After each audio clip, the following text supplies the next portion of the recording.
going live on the other channel. And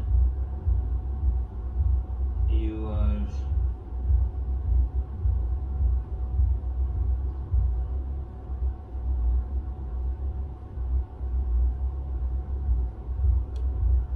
live. Hello. And hello, hello. And hello, hello. And hello, hello, everybody. Everybody. Everybody.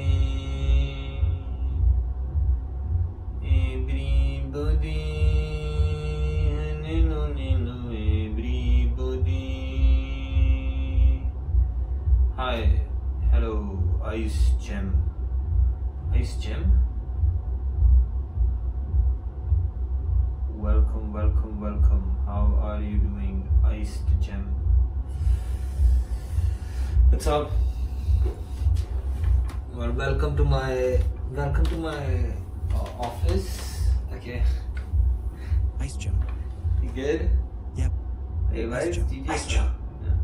Good. Yeah. Ice Gem. Good. Good, good. So what brings you here? Do you want to book an appointment? I have not booked a single appointment as of yet. I think this wire... What do you think? This wire that I have, should it go like behind my chair or like Just to under watch. the chair? Ice Gem. Huh? Just to watch. Alright. Should this wire go behind the chair or under the chair? This is the dilemma. These are the type of questions we face on Under. under.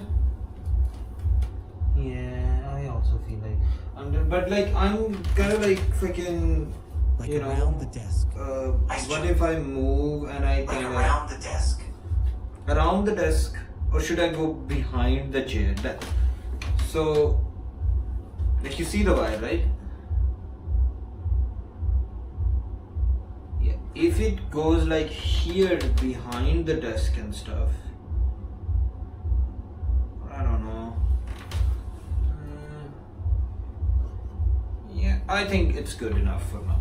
Like I don't want to have like constriction in movement, you know, like there should be movement going on, because this whole operation works on movement, right? And if we can't have movement, we can't have nothing at all.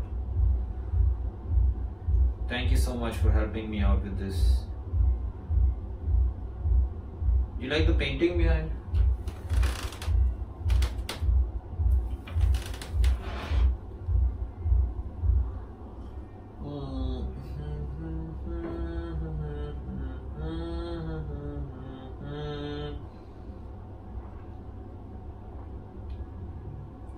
Ice Gem. No problem. Ice Gem. Yes, it's nice. Yeah. There's this one, and then there's this one, and then we got like the kimono type of like fucking situation here that's going on. Yeah, I don't know. And boom, boom, boom, boom, boom, boom, boom. So you're Ice Gem. Fart. Ice Gem. Fart. Are you cheering me on? Do you want me to fart? Like, what is the situation? I can't fart, bro. Like, I am.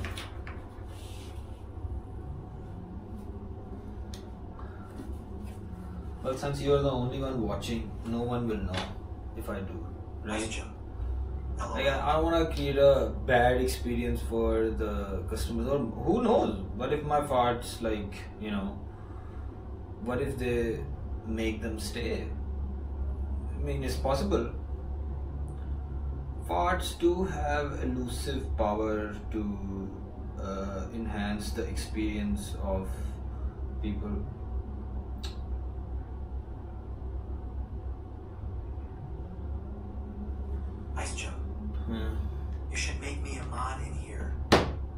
make you mod? No, Ice Jump.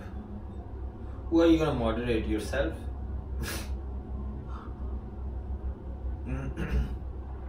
Forget being mod, bro. Mod is for losers, right? Being mod is loser behavior.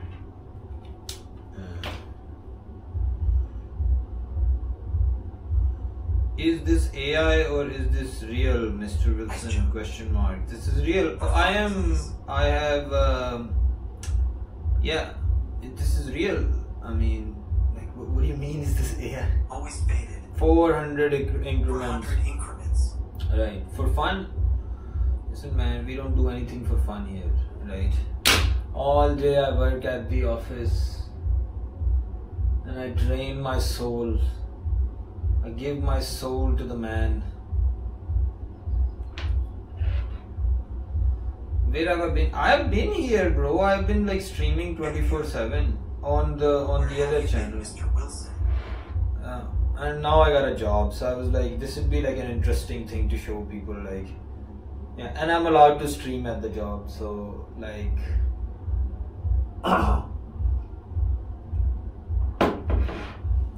so I will be literally streaming me working. Hell yeah. Does it get busy? Oh, right now there is nothing. Like right now we're trying to transition. Does it get busy? So we're trying to transition from so he had an automated system for inquiries. Like if somebody was to book an appointment, it automatically, like, you know, did this computer AI thingy. But now he wants like there to be a human to actually, like, you know, talk to somebody, because it's like a psychiatrist's office and stuff.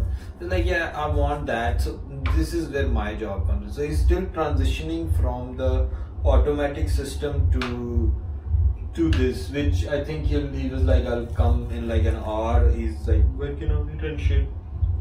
So then I will have to like manage appointments and, like, you know, book them for people. Yeah, so I'll be the middleman. Why I am the middleman is because with AI and like all this automation stuff, like I feel like people want to see another person on the other side. So you know, you've seen oftentimes you book something on a freaking app or something. I don't think Pakistan is ready for this shit. You know what I'm saying? Like automated stuff and shit. Yeah, so that's my job. So right now, currently for 2 days, I've just been like researching my YouTube videos, which I'm gonna do now as well.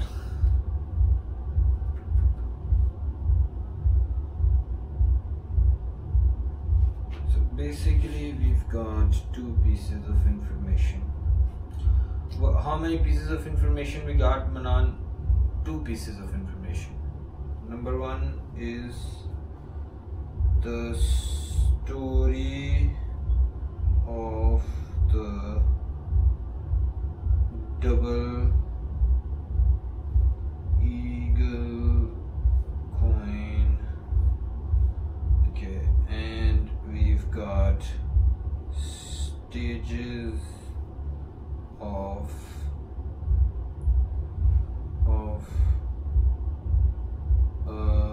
collector's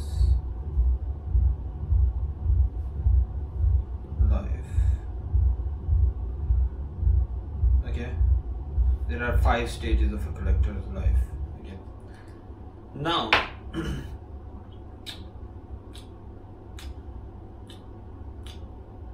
now what do we do with this information? That is the question.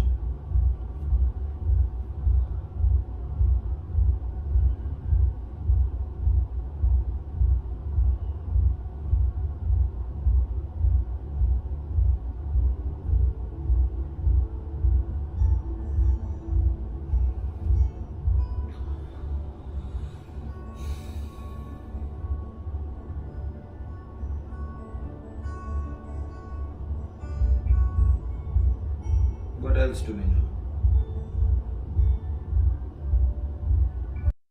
And this tells us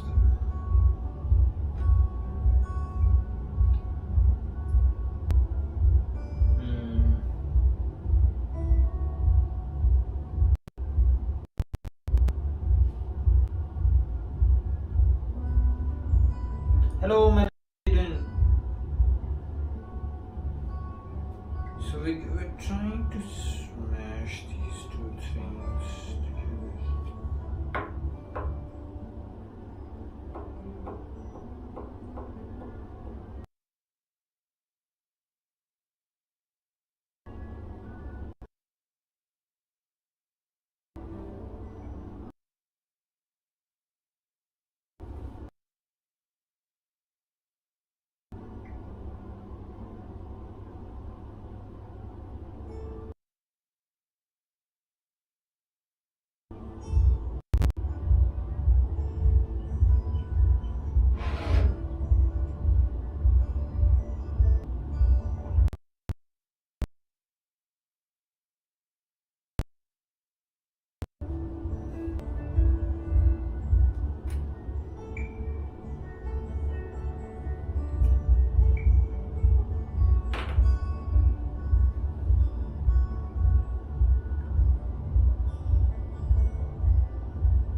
Forgot about the double string. I'll make you mod here as well. Melody Cucumber Lizard. Forgot about the double stream. Hello, Yeah. waving hand, victory hand. Well, yesterday, so you know a lot of information about me. Melody. That was pretty bad actually. This has never happened in like fucking 800 days, even though this is like an entirely new setup situation. That's why again I kind of fucked up with the thing, but it's fine now. We are okay.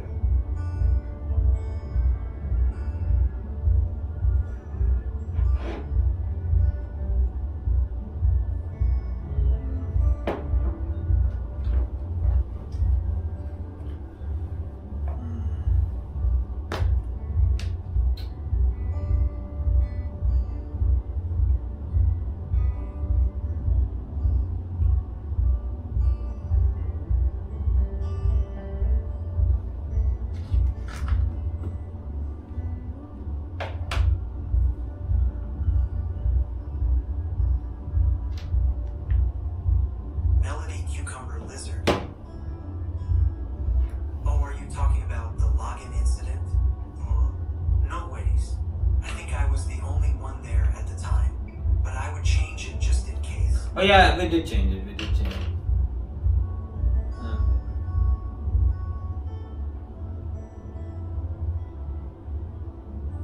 It was unreal. Like I can't believe I had that incident. Right, so I want to know now when can you love me again? I wanna know now, can you love me again?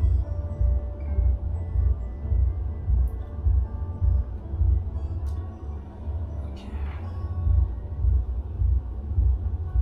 Gemini.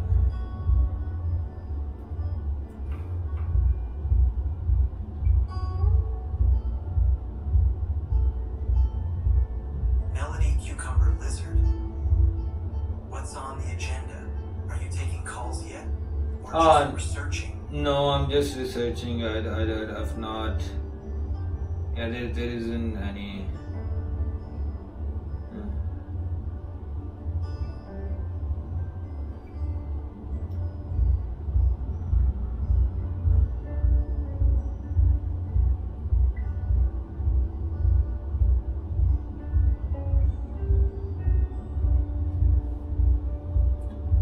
Birthplace of the forbidden coin.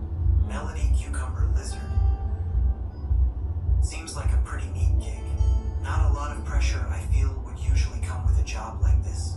Happy Oh, yeah. for you. Yeah, just got like good friends, man. Yeah.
29 today, bro.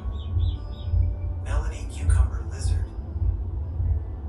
I think I heard you guys talking about optimizing AI for research or something yesterday. Yeah. Looked like you had a breakthrough moment, haha. Yeah, Is this I more did. videos? Yes. Same steady pace forward. Yeah, I think it means more videos and stuff as well. But like, so my whole thing in this is asking the right question and making the right connections and stuff. Like, of course, I don't wanna like want AI to just like dump data, but it's a good tool to research now. Okay, so right now I'm looking into the anonymous buyer.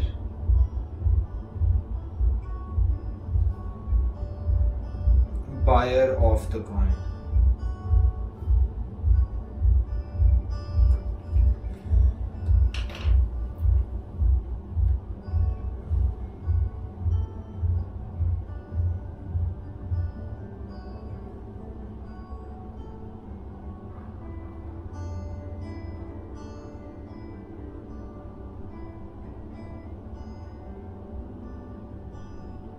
Melody Cucumber Lizard. Asking the right question is important. Yes. You can't have the ultimate answer if you don't have the ultimate question, lol. Yes. Love that movie. Wait, there's a movie about it? I didn't know that.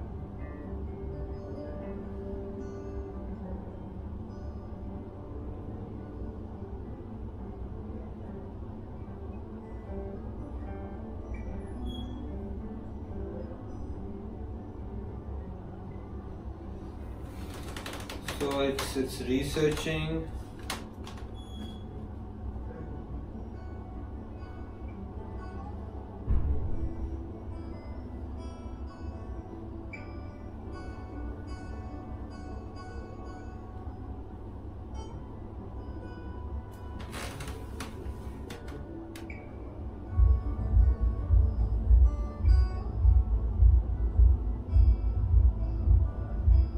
Okay, let's just create a audio summary first, and then we'll look at the thing.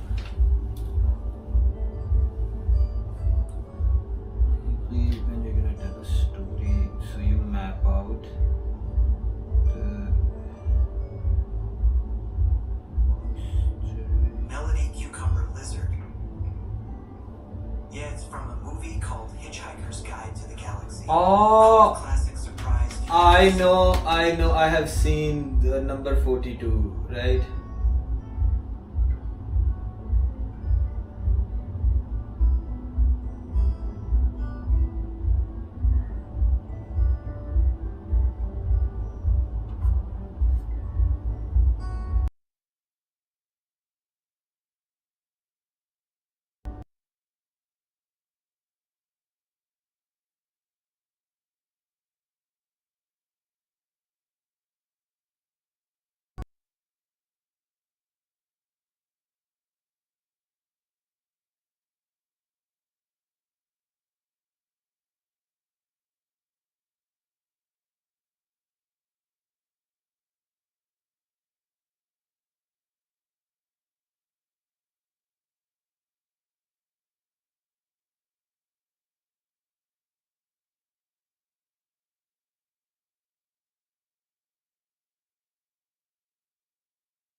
Wait.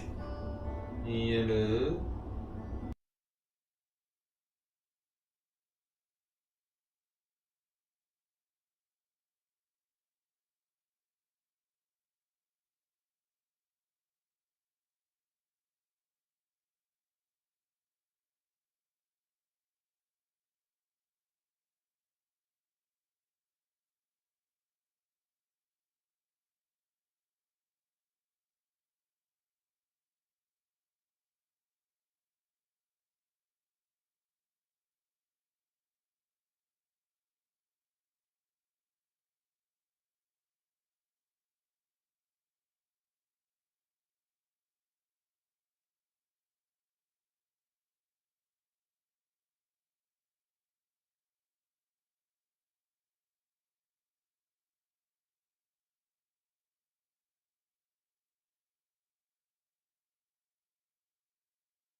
Yeah, we're It's back been now. an amazing piece of history. You might have heard about it back in 2021. Just one of these coins, Cucumber lizard. smashed records, sold for Back again. $8,872,250. Just shy of $19 million at Sotheby's in New York. Yeah. Almost $19 million for just one coin. Okay, let's unpack this.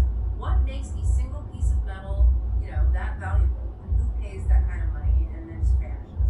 Stays completely anonymous. Well, what's fascinating here is you really can't understand that price tag without diving into the coin's history. It's a wild ride, a century. A century. Yeah, full of drama. Think presidential decrees, defiance, legal fights that went on for decades. It's not just about being rare. It's this whole saga that makes it the holy grail for collectors. Okay, Saga of Defiance. Sounds like a movie plot. So where does the story actually begin? It starts back in 1933, right at the Philadelphia Mint. They actually minted quite a few, 445,500 of these double eagles. Beautiful. Almost 500,000, so not that rare initially. Exactly. Yes. But then President Roosevelt comes in with Executive Order 6102. This is the height of the Depression, end of the gold standard. Right, trying to get gold back into treasury reserves. Precisely. The order basically said, turn in your gold coins, we're melting them down. And almost all those 1933 double eagles were supposed to be melted, sent off to Fort Knox as bullion. All except 2 museum pieces. So FDR tried to wipe them out, but somehow this one survived. How does a coin just, escape being melted down by presidential order? That's the mystery, the whodunit, as you said. No one knows for sure. Some theories point to the Mint's cashier, maybe a guy named George McCann. Others suspect a jeweler, Israel Swit, might have acquired some before the official recall. So someone might have smuggled them out. It seems likely. A few did slip into circulation somehow, but by the mid-40s, like 1944, the Secret Service got wind of it and started cracking down, confiscating any they found. Secret Service chasing coins. Yep. And that kicked off decades of legal battles. One even famously That turned over bloody the collection cucumber of King lizard. Farouk of Egypt. King Farouk. My older chats were playing. I thought you were stuck in the past for a second. Or maybe I was stuck in the future. We're okay now. Yes, we're It's okay. exotic. So did the government just let royalty keep it? No, not at all. It gets complicated. See, the U.S. government mistakenly issued an export license for Farouk's coin. Then they spent years trying to get it back. Whoops. Big whoops. It vanished when Farouk was overthrown, only to reappear dramatically in 1996. A British coin dealer named Stephen Fenton tried selling it. Let me guess. To undercover agents. You got it. Led to a big legal fight. Wow. So after all that, the international intrigue, the legal fights, how did this specific coin, the one sold in 2021, become the only one someone could legally own? That's the absolute key. It came down to a really unique settlement in 2001 between Fenton, the dealer, and the U.S. government. Okay. They agreed to basically legalize just this one coin, allow it to be sold publicly, split the money. And crucially, at the first auction in 2002, there's symbolic payment made, $20. $20. Its face value. To officially monetize it, make it legal U.S. currency. That act, that settlement, it makes this coin utterly unique. It's the only 1933 double eagle the government acknowledges as legal for private ownership. And they've confiscated others. Absolutely. Like the 10 found in the Swit family safe deposit box, the Langford 10. The government seized those after a long court battle. Yeah. So that legal singularity, that's a huge part of the value, is why experts think it could hit north of $22 million soon. Incredible. And this anonymity thing, the buyer and the seller, Stuart Weitzman, was anonymous for years too. You said it's strategic. Why hide? Well, for collectors at this level, anonymity is often crucial. First, security. Obvious reasons, right? Owning something small, portable, with almost $20 million paints a target on your back. Makes sense. Then there's just privacy. Avoiding the spotlight, maybe avoiding looking, overly flashy with wealth. And sometimes it's a market strategy. Keeping your identity hidden means sellers can't jack up prices next time just because they know you can afford it. Right. Unlike some other big purchases. You mentioned the other items in that same auction. Exactly. The contrast is interesting. Stanley Gibbons bought the British Guiana stamp for $8.3 million, very public, to sell tiny shares in it. Public relations, marketing. Okay. And David Rubenstein bought the inverted Jenny stamp block for nearly $5 million, also public. It fits his image as a philanthropist, a collector preserving history. So those public buys served specific goals. Which just highlights how much the double eagle buyer wanted discretion. Utterly. Privacy and security were paramount for both the buyer and, for a long time, the seller. So what does this all mean? We've seen the 1933 double eagle Panda. gold content or how well it was struck. It seems to be this this mix of its unique legal status, being the only Hello. Yeah, the singularity. It's an incredible story. How You you know, it's doing? fighting against the odds, the presidential order, everything, and these careful choices by super wealthy collectors about staying hidden. That's exactly right. The journey of this coin really shows how scarcity, combined with a powerful backstory and that legally enforced uniqueness, can turn an object into something much more. It's tangible history. You saw it in the public interest too. Google searches spiked 280% during the auction. People were fascinated. They really were. This raises an important question for you listening right now. If an object's value is becoming less about what it's made of and more about its story, its rarity, its narrative, Yeah. what stories or histories in your own life hold that kind of intangible, immense value? Something to think about.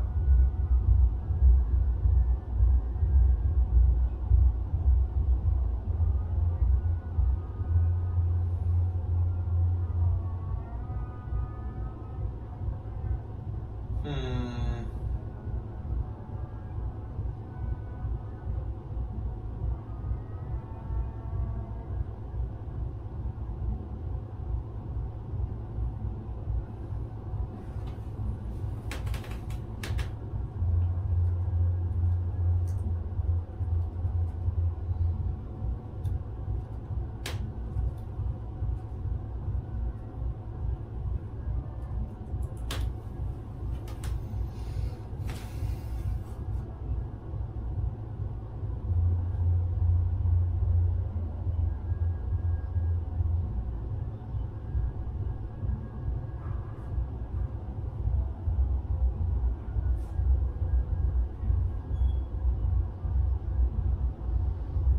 Okay, now I'm gonna Melanie, like you try covered to Lizard. see how many people were at the Is this business hours right now? Yeah, Does it this- get busy in there, or is it relaxed for the most part?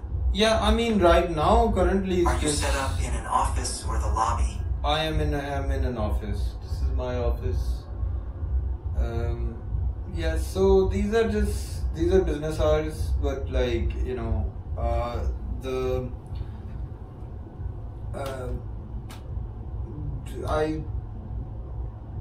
it hasn't like we haven't like shifted yet. Yeah.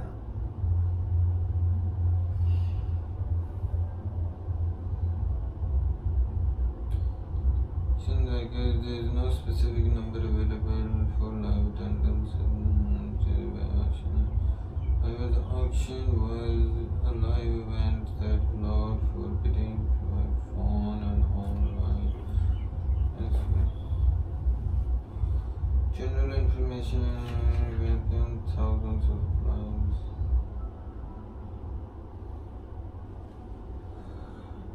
Okay.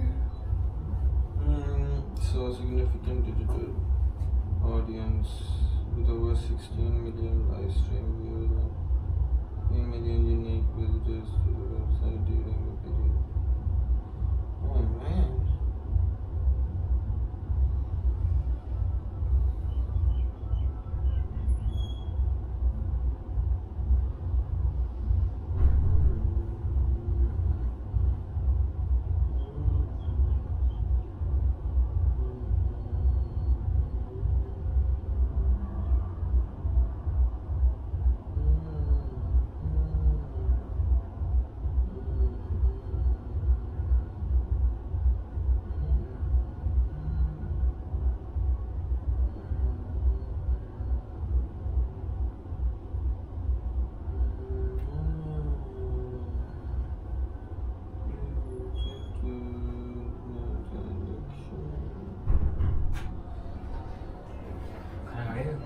तो खाना मैं अच्छा ना खाऊं क्योंकि मैं अंडे खा के आया था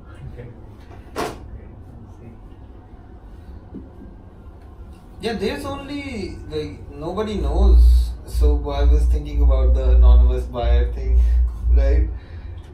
So nobody knows who the buyer is, but there is no. So basically, the event where it was sold, you could.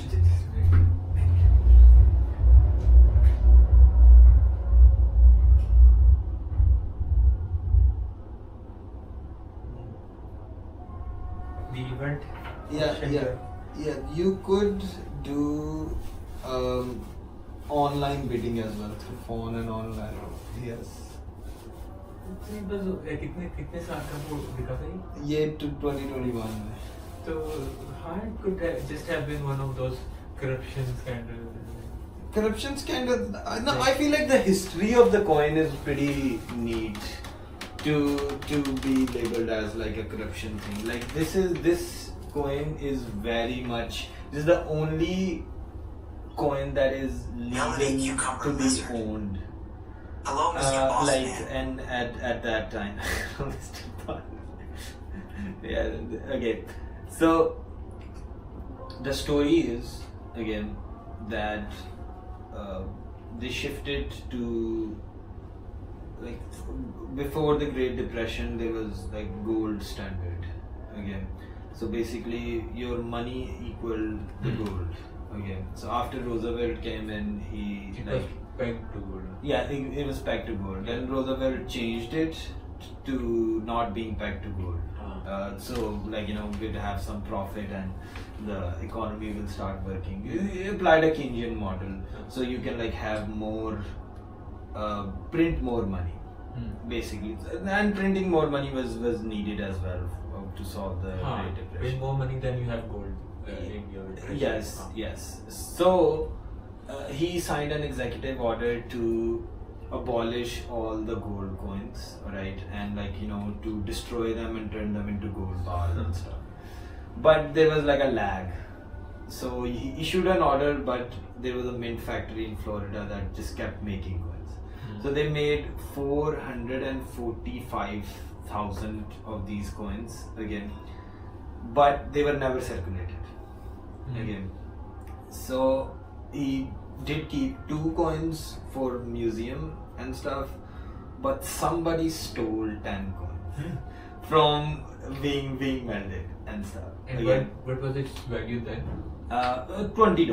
Okay. $20. That was like you could like pay $20 and get that Okay. coin and stuff.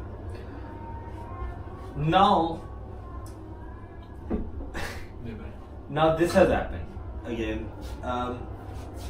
This coin, the guys, it's like there were 2 people that conspired and took 10 coins. Right? They reported to be like 20 as well, but like we don't know the remaining 10. Right? So these are the 10 coins. One of them was sold to the king of Egypt, Farouk. Right? We don't know the price of that. So what happened was An illegal coin. yeah, it was illegal. So obviously this coin, you can't possess this coin because it's not legal by the government to possess coins, gold coins anymore, right? So they accidentally granted it a license to go abroad to Farouk, right? And after granting the license, it reaches Farouk. They were like, "Oh shit, we made an error. This should have not been like granted." But like Farouk is the king, right? He did not give it back, right? Like he was like, "Fuck that shit, bro. Like you granted me the license, whether it's your error, right? It's not my fault." Okay. Then like a dude tried to. So then when Farouk died, alright, all of the assets, like the government, American government said that do not put all of his stuff, you can put all of his stuff on auction, but not this coin, okay, because they wanted possession of the So coin. obsessed of like. Yes, because this coin is fucking, it has a very good. It just has a symbolic value. Yeah, it has a symbolic value. But how this coin became legal is very important as well. So a dude tried to sell one of the 10 coins to somebody, right? And it turns out the person that he was selling it to was an FBI agent. Okay, so they seized the 9 coins. Now there is still one left. Okay, that is Farouk's, and after that it disappears. The Farouk's coin disappears. In 1996, a coin dealer from London, alright, he had this coin in New York, alright, and he tried to sell it yet again to another FBI Okay. agent, right? And then Yes, there he was so a vigilant around these kinds of yes. So then there was like a whole legal battle because he was like, this coin has a license, like this was licensed and stuff. Whether it was your mistake or something, we don't care. Like this was licensed, okay. So I possess it, okay. So after 5 years, the government settled on splitting the money, putting it in an auction, right? And in 2002, the dude that bought it was Stuart, the guy who makes Rihanna's shoes and stuff. Like he's got a clothing company and stuff. For 7.8 million, right? So, and that guy was like an avid collector. He collected it. So he bought 3 items, like a stamp worth 10 million as well, and another thing I forgot. What was that? So now he paid an extra $20 out of all the price, and now this is the only double legal coin that can be owned legal privately. So that's what makes it like really rare, right? Extra $20. Yes, because it wasn't like legal; it couldn't be circulated. So the government reached an agreement: if you pay these $20 extra, then you can like Circulate it. Yes. But it's $20 value. Yes. No. For it's like you can put it on an auction. Okay. So he was anonymous as well. Nobody knew his identity in 2002. So after like 15 years, he says that alright, I have this coin again. Then he puts it on an auction in 2021. Okay, where it sold for $18 million. So that's like Yeah. okay, double the Double the amount, triple the amount actually. From 7 to 20 20. to 18 million. Yeah, that's more than double. So basically, this is for a collector. Again, this is the rarest coin that there could be that can be legally owned. Oh, so there are so many other coins also which are illegal to own. Yeah. No, like there aren't other. This is the only one that is like legally, that can be legally owned for a collection. Okay.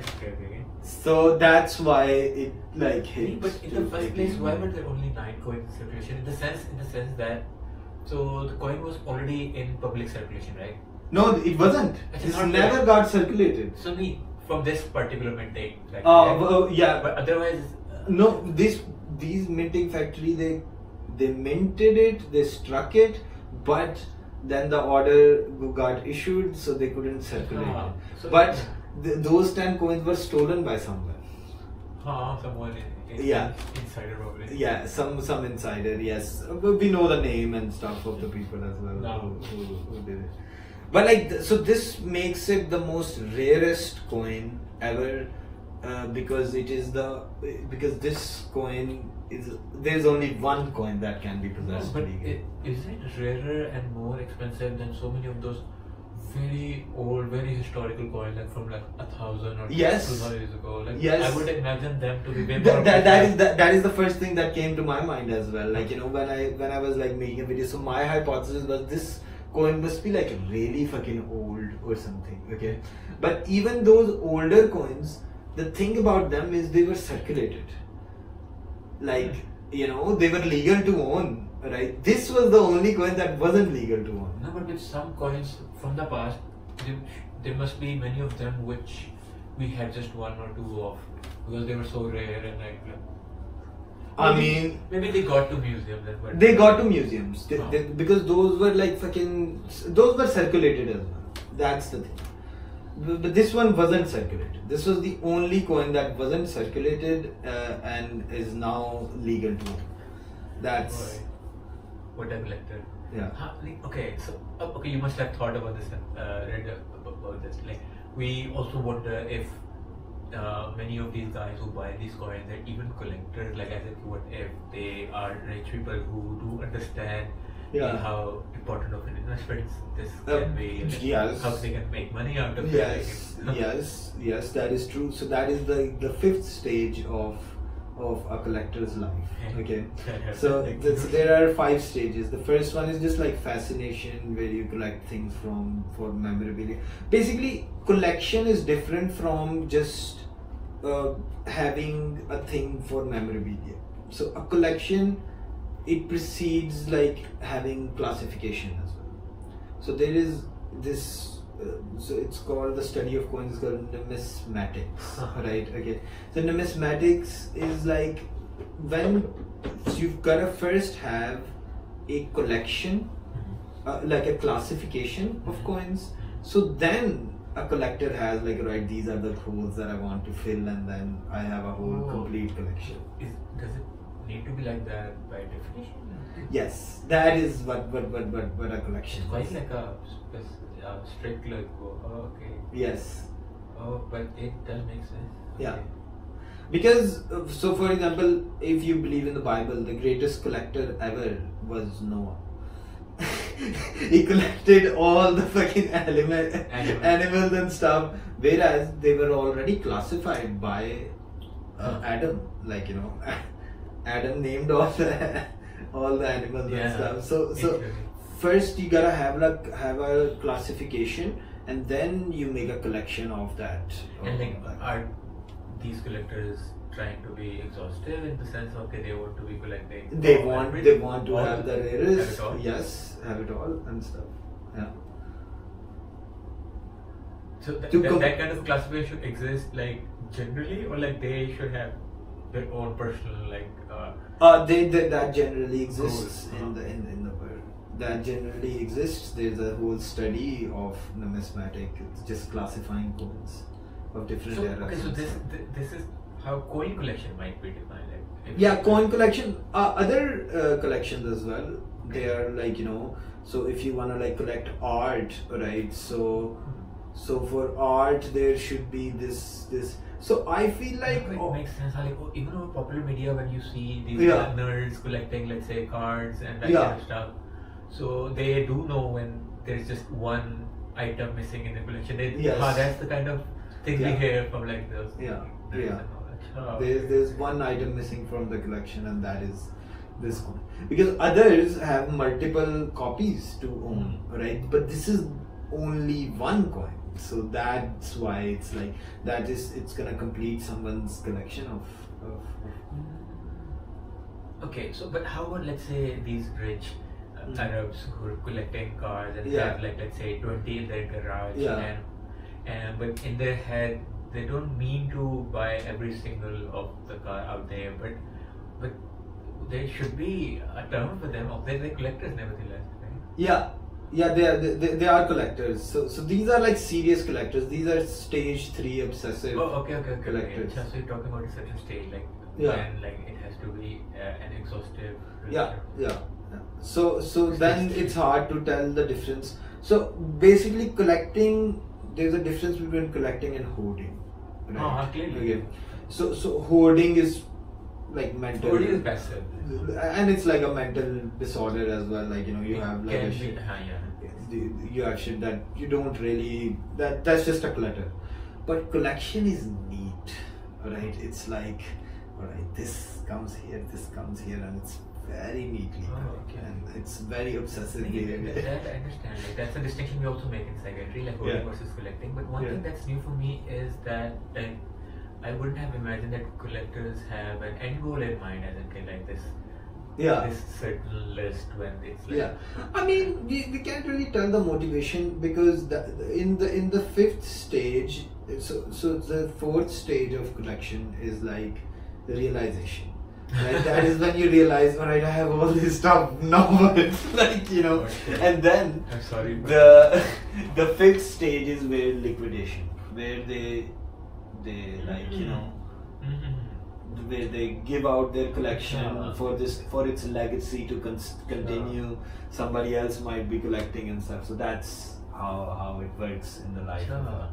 That's when they're like whole and like, okay, Yeah. I'm complete now. Yeah. So like I was thinking, like, let's just turn this into a witch hunt or tried to find the anonymous buyer, but And that's like a very high budget thing. Yeah, Some YouTubers do that. They get really. But I don't think there is no data on like how many. So you could have made like a statistical model, right? If there were like how many people were at the auction, right? I was thinking of this in my head that let's say there were like 50. Let's say there was 100 people at the auction, right? Okay, and how this auction went.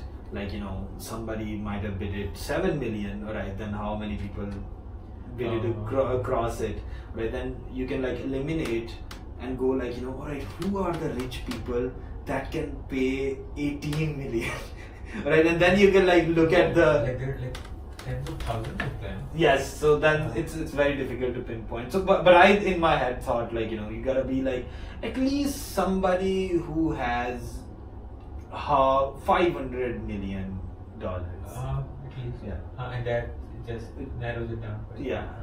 I mean, if you look at the data, somebody buying something for luxury, for somebody if 18 million is just like something that they can buy. Like less than 1% of. That's less than 1%. Let's even narrow it further. But if this is like a billionaire, right? So the billionaires are like 1,000. What if it's a company? What if it could be a company as well? It could be a company as well. Yeah, that's why like I'm and not. Also it's one of those mysteries which at least the government knows, right? Like who that is. And At least the government knows. And Yes. many auctioners They probably. So it's not one of those things that like nobody knows. Nobody knows. Yeah, somebody knows. I don't know who that person is, but somebody knows. Many, I would imagine many. Yeah. So like Plus- Satoshi, I would say like जिसके बारे में we can safely say that nobody knows. I believe like no government and no. I mean, So do you know like? I feel like his friends might know. There are no They're, like, secrets. fucking good friends then like if they could keep. Yeah. I mean, there are no secrets, man. Like, how can there be? In the sense that like people who know we don't even know them. Like now, it's untraceable absolutely. Like this anonymous guy is theoretically traceable. Yes, like you it's can, traceable. like you can kidnap someone from the government and put Yeah, that to their yeah. But like, we're not going that far for a course YouTube not. video. We're not kidnapping. Meaning that person is on record, but it's like classified. So that's like classified information. It's not a mystery in that sense. Yes, classified. it's classified. Yes. So we don't know, man. Like, what the fuck? Yeah. And Stuart made a profit. Oh, so And much. Probably so will this guy. So will this guy. Next time there's an auction, right? This will probably. And do you know, probably, okay, these kind of things and assets, they still have to be reported to the IRS, you know? So I think I'll share you a screenshot from the IRS website. So, do you know what it says? If you stole something, Yeah. and how do you report it? So you have to report the current market value of it. Yeah. Like they have all those rules like around illegal things. How do you report them to IRS? So you still have to report it to the IRS, and that I believe kind of stays somewhat classified still. Oh. So like IRS does have a lot of that information. Like, Oh, IRS might know who has collected this. especially when like something this high profile, it must have been sold through proper channel. Yeah. And, like, By the way, like, he might have like covered all of his bases. Like, this guy has to. Maybe, but I don't think this guy really needs to be anonymous. Yeah, Nah. that's the strange thing, because Stuart wasn't he was anonymous for 15 years. And I think that could be one way of making people talk about something and making it more mysterious and like more. I think like if you just know like XYZ bought it. Oh yeah, once I got to know that it's anonymous, I was like, whoa, what? I think that's the whole point. Yeah, yeah.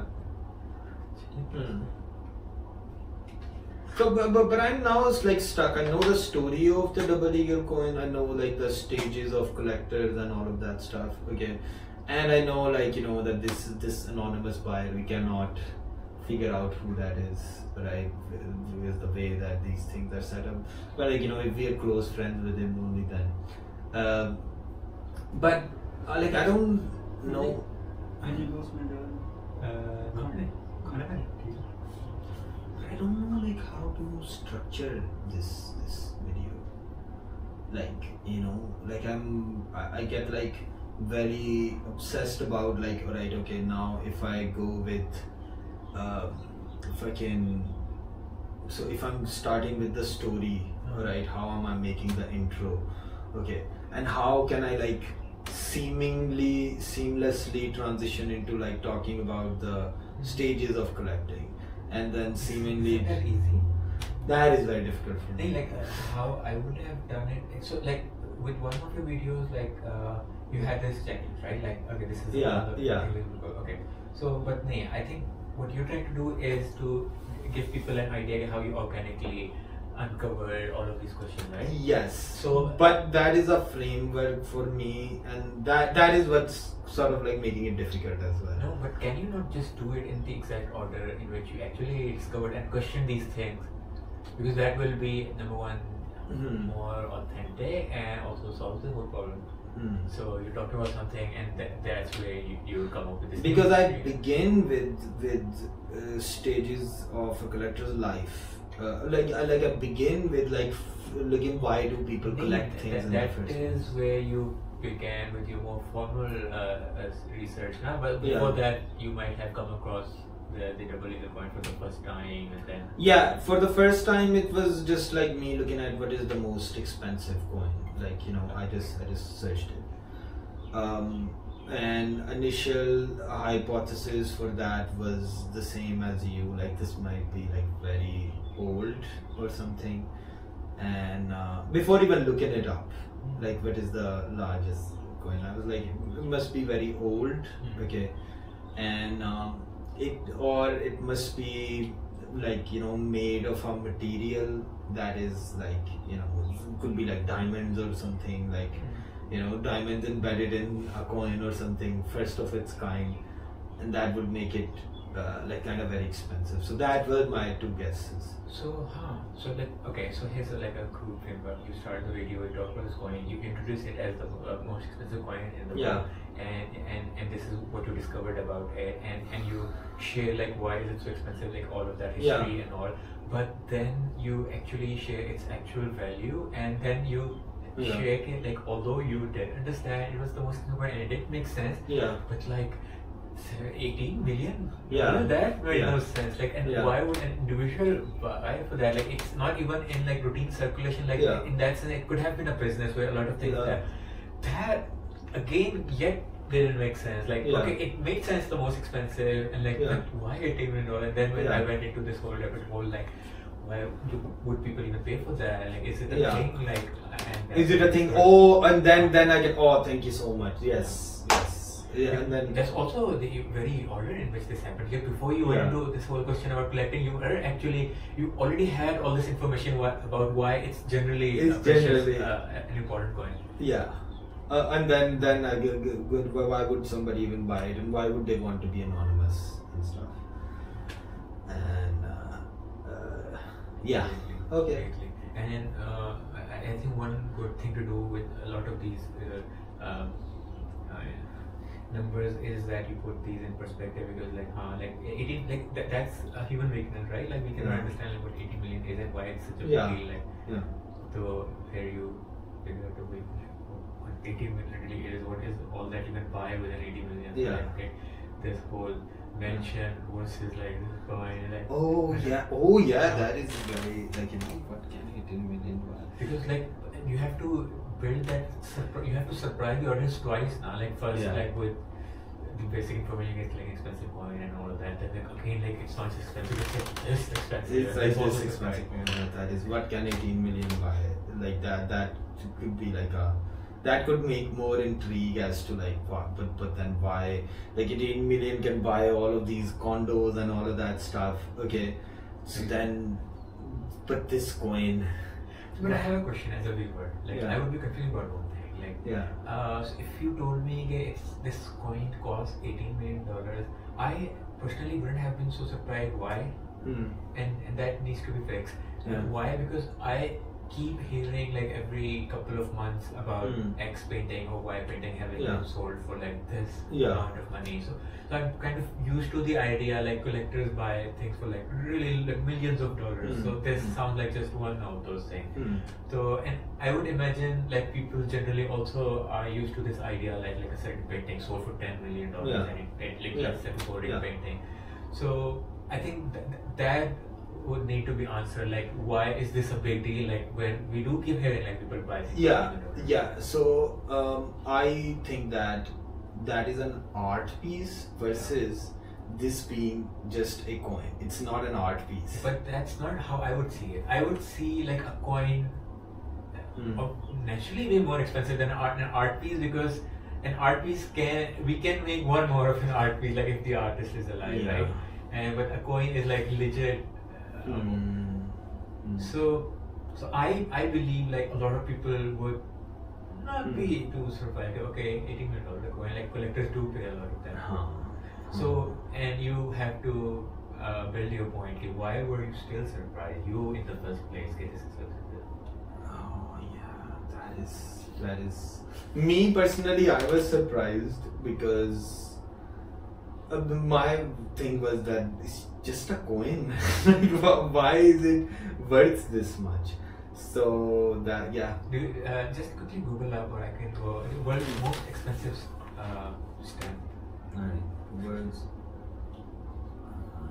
That's okay.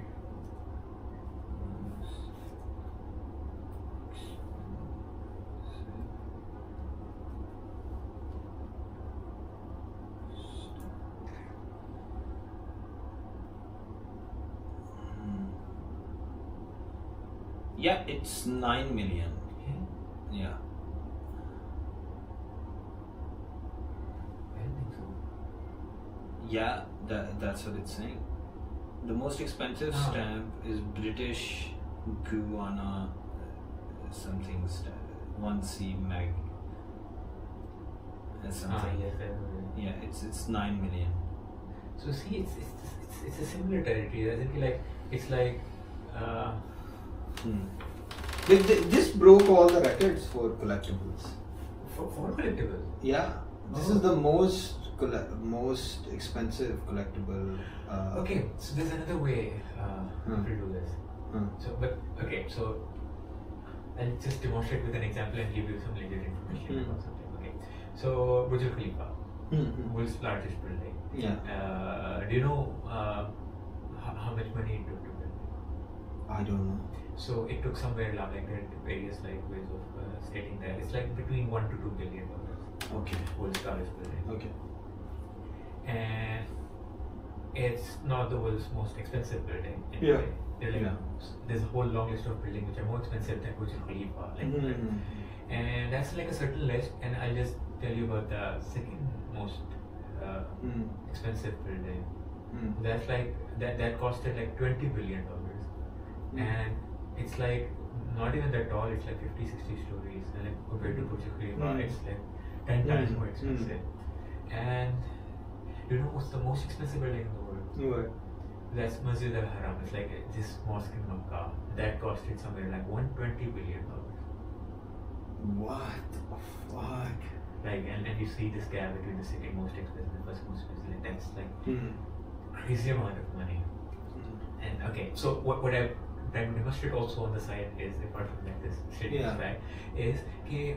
So when you build up perspective like this, like when you start with Burj Al Khalifa and you state its price, and like when you build this up like that, so that's when you see how big, how massive $120 billion is. Like if I start with this fact, let's say if I tell you okay, like the most expensive building in the world, it costs $120 billion. Okay, that's a big amount of money. Like one would imagine, okay, it is the most expensive building in the world. Like, it's understood, it will be a lot of money. Yeah. So you don't build up to it.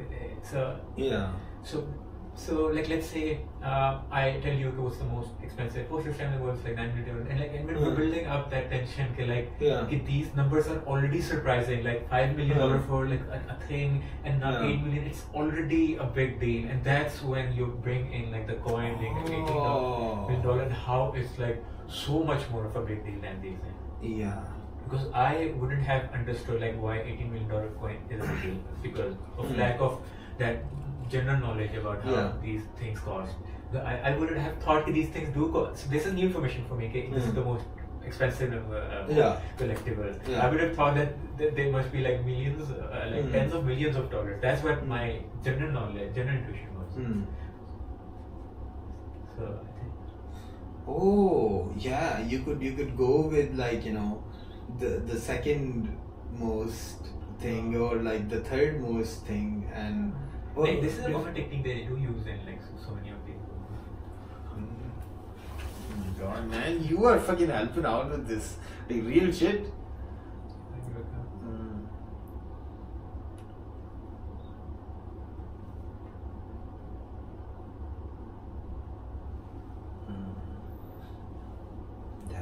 That is. So this is where like research from different fucking things. Yeah, alright, okay. So we could like say what are the different things that people collect, okay, and go like alright, okay, for stamps is this, for coins is this, right? For and for you can try to Google up what's the second most expensive coin. Yeah, we could like actually that will put this into perspective.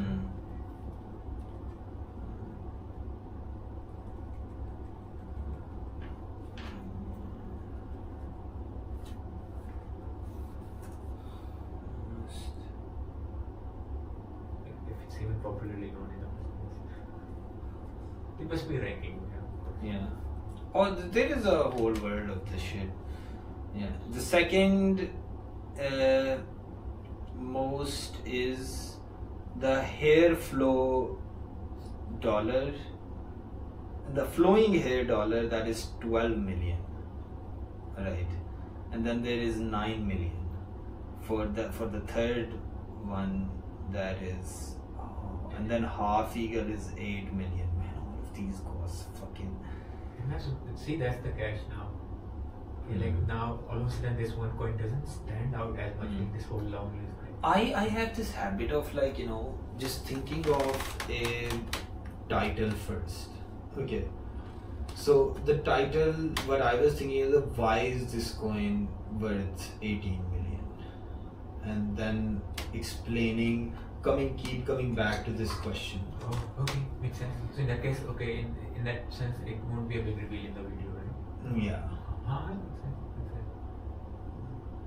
So coins are expensive. Like the point being, at least for a minute or two, you'll also have to acknowledge the fact why it's not just this coin. Like okay, these guys are expensive, and then the second, but all of that.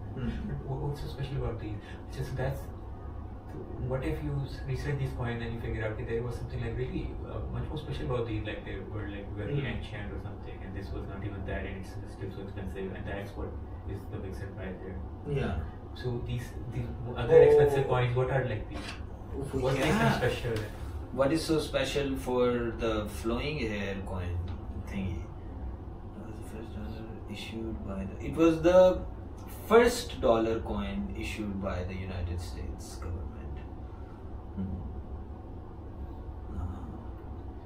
So like I think one. So this is I'm just brainstorming randomly. Like one tension building would be like first you build a narrative where you believe this coin should not be expensive. This is like an opposite strategy. An opposite strategy where you focus over the fact like 10,000 of these were made. It's like not even rare. It's new.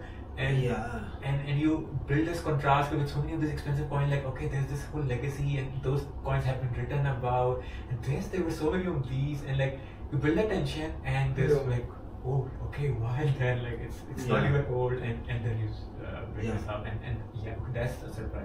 That's a surprise then. So then it is 18 million. So then we can jump into like why like it is 18 million. Then we can tell the story of like, you know, why this is Exactly. 18 million, and we can like Yeah, define the whole to story. simplify this case, first you have to build up a narrative. It shouldn't be 18 million. Yes. It shouldn't be that.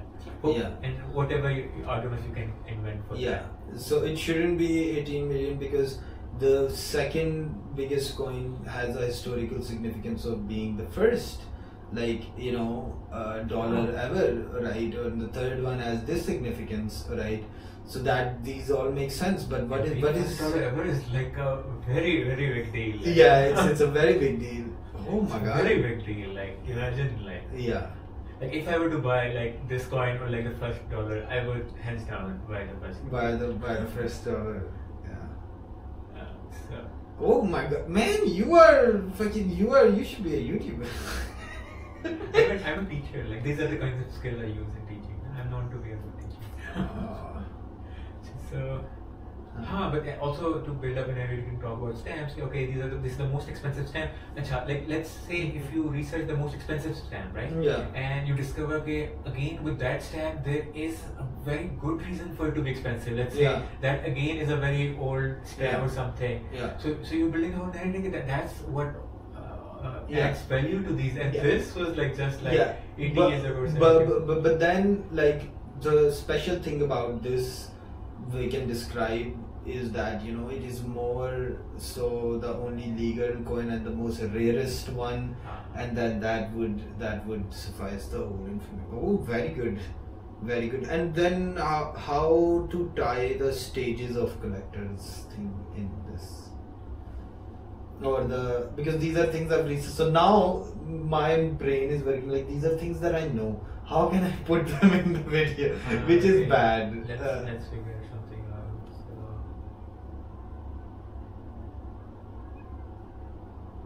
So Usmani, of course, like it helps we build up surprise and more and more. So Usmani, I think number one, it will help like when you're disclosing stages, you don't try it off the bat, tell them it is like 5. Not visually, not verbally. Because like when they hear out every stage and they feel, okay, this is it, this is the maximum a collector can be, and then they go, okay, nahi. So like for example, when you were telling me about the stages, I actually got surprised when you told me, okay, there is this certain stage where collections have to be exhaustive, like that. Yes. Because that's a very high mark. Yeah. Having, let's say, everything of something. Yeah. Everything is a very huge goal. So Yeah. I personally was quite Yeah. surprised. Yeah. And I believe most people wouldn't know that. Most people, like non-nerds, most people like just having a large collection is like, oh. So, for example, I think one way to again build up surprises, if that's your style anyway. Yeah, you I want to think do. that is a good style to go with. So you can, so this was the third stage where like you want like to go with the classification and get it all or something. Yes. That's third. Third. And the second is where what? Second is where, like, you know, you accumulate as like a hobby thing, right? First is like for fascination and you just have memorabilia and all of that stuff. Okay. The second stage is you get a little bit more serious about it, right? And third stage is where you get like obsessive about this. Okay. So this is where you start accumulating Okay. stuff in the second stage. I understand. But then, So one thing you can do is if you can research if you can find like a dramatic example what the maximum the second stage can be. yeah, If I don't know about second stage, if you Yeah. come across many examples where second stage is already like quite like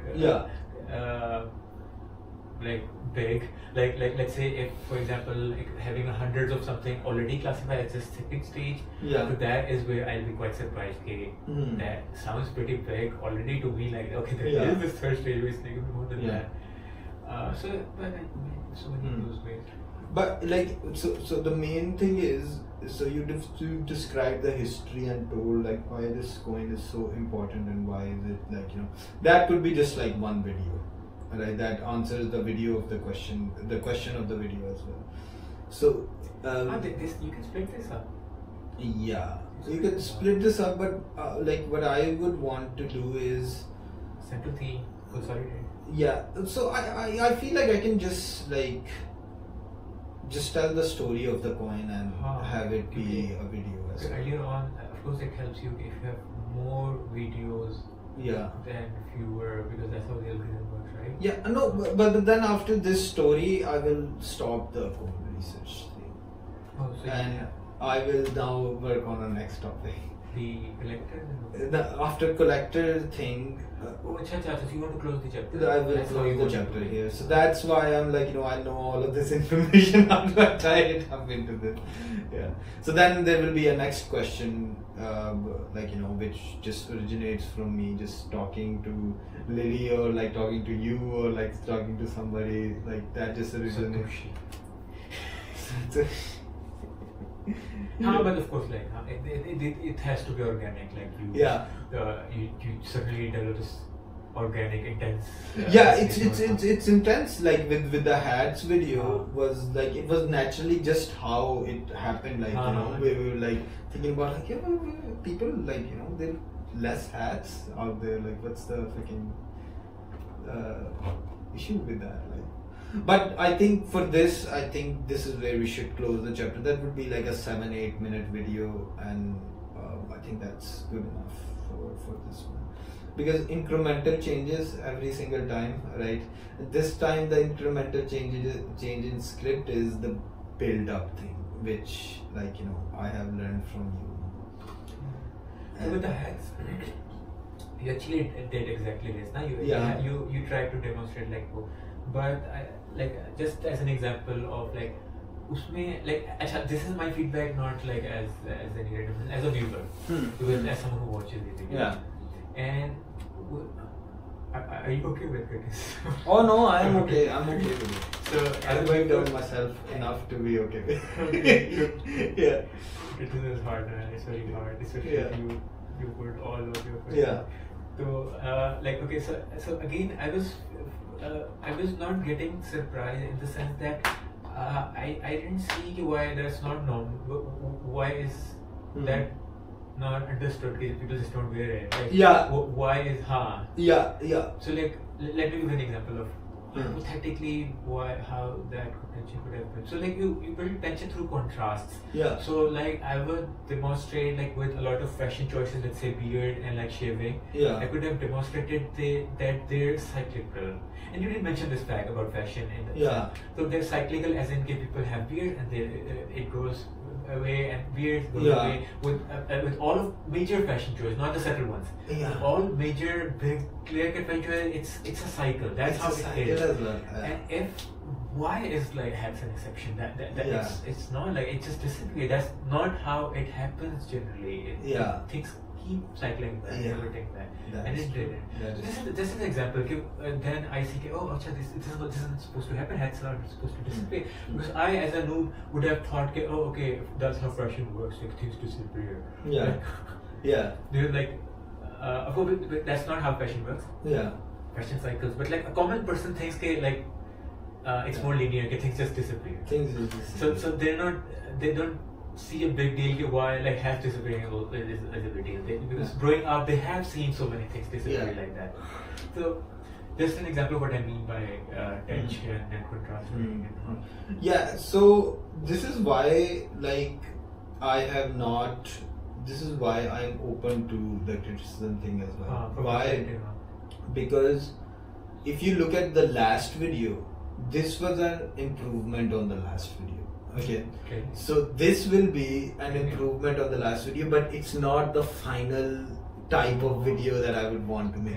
So when I don't think of it as the finality of the things, so then when somebody gives a criticism, then I go this is something I can do in the next video, the tension thing or it's alpha and beta and where it's like this is so I have given myself 30 videos actually till I get to the point where I make an actual video that somebody clicks on, and then they're hooked to it to the point where they have to watch to the end. So after that, are you actually, but that's Ashpan's job. That's related. there are also some like technical aspects of like being a successful YouTuber, right? Like watching the metrics and figuring out like Yeah, I'm looking at the metrics and stuff. So I'm looking at the metrics. What kind of Yeah. content you make. Yeah, so Yeah. basically the average viewer retention, and I have a very small pool, but from even that I can like I've seen progression. So the first video I made had like a watch time of around 18%. Okay, 18% people. Okay. The second video 20%, right? Third video 23%, then 25%, right? And this one reached 33%. That's something. Yes. It's like something. Yeah. It's like doubling. Anything doubling up is considered Yes. a big deal. Yes. Already So like, so now with this video, I'm aiming that this goes to like 35 or even just stays at 30, 35 or 40. And then incrementally, I want to increase this number to a point where like, you know, it's... Okay, so you are looking at just one more thing. So another thing that these people do. So now you will know your demographic, right? Yeah, yeah. And when you know your demographic, that's when you also know how to surprise this demographic. Yes. Let's say if it's like a hats only video, and like it's like hypothetically the demographic was like 15 to 20. This is an exaggerated example.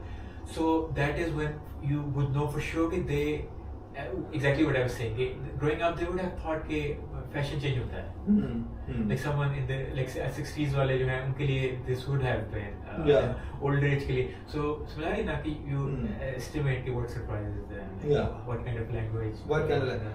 Yeah, okay, but one thing that is lacking is the click-through rate as well. Like, you know, click-through rate is when like a thumbnail is floated and thumbnail is floated and people click on it. In most of that centers, so that will be like incredibly low because you when you browse YouTube and I browse YouTube and I come across like a new random channel, new video, YouTube does sort like those, and I see that it has like 200 views and I don't watch it. Yeah. Nobody watches it. Like, that's what it is. So that's understood. It will. Yeah. So then you gotta like keep, like, you know, you gotta keep. You're waiting for your luck. Yes, really. I'm waiting for luck. Yeah. Because So click through will be. Yeah. So then I can like replicate what worked for the click through, what type of thumbnail I made, what type of title I made that made somebody like go like, alright, I have to watch this shit. Like, you know, I have. But this will be much later, no? Like a year, 2, 3 later. Because another important thing about data is like when the number is big. So this is basics. You know, Matt. Do you know stats also? Yes. Of course you know. Okay, but that number has to be big enough for that information to be actually valid. And now when the number is small, it can be an overkill. Like when you're looking, like you're just doing it casually for this initial idea. Yeah. Because initially, all of these, let's say you post a video today and it gets like 50,000 views. Yeah. Information point of view, say that would mean nothing. Yeah. Okay, you would try to figure out okay what was so special about the title, about the thumbnail, and you'll be. So there's this concept called pigeon superstition. Have you heard of it? I have not. It's very related to what you're talking about. Alright, okay. Tell me about So it. they did this experiment, and so you know, right? Like when they do these experiments, like there's an animal and they give it some reward, and an animal has to do a specific thing. Let's say press a lever. Oh, and I know. Pigeon superstition. That was what was the name of that guy in psychology? There was Freud, and then there was this other guy, Skinner and Pavlov. Yes. But those are like basic experiments. So this is like an extension of those. So So like in terms of basic Skinner and Pavlov, so it's like basic shit. Okay? Like an animal gets trained, it pushes this lever and gets a reward. And animal figures it out and it does more of it. So in this more advanced experiment, what they did is there was this pigeon, and it had to. So I'm simplifying it because I don't remember the exact experiment. I'm giving the sense of it. So this pigeon, there were multiple things the pigeon could do. There was this lever and that. So a pigeon. So there's this specific lever.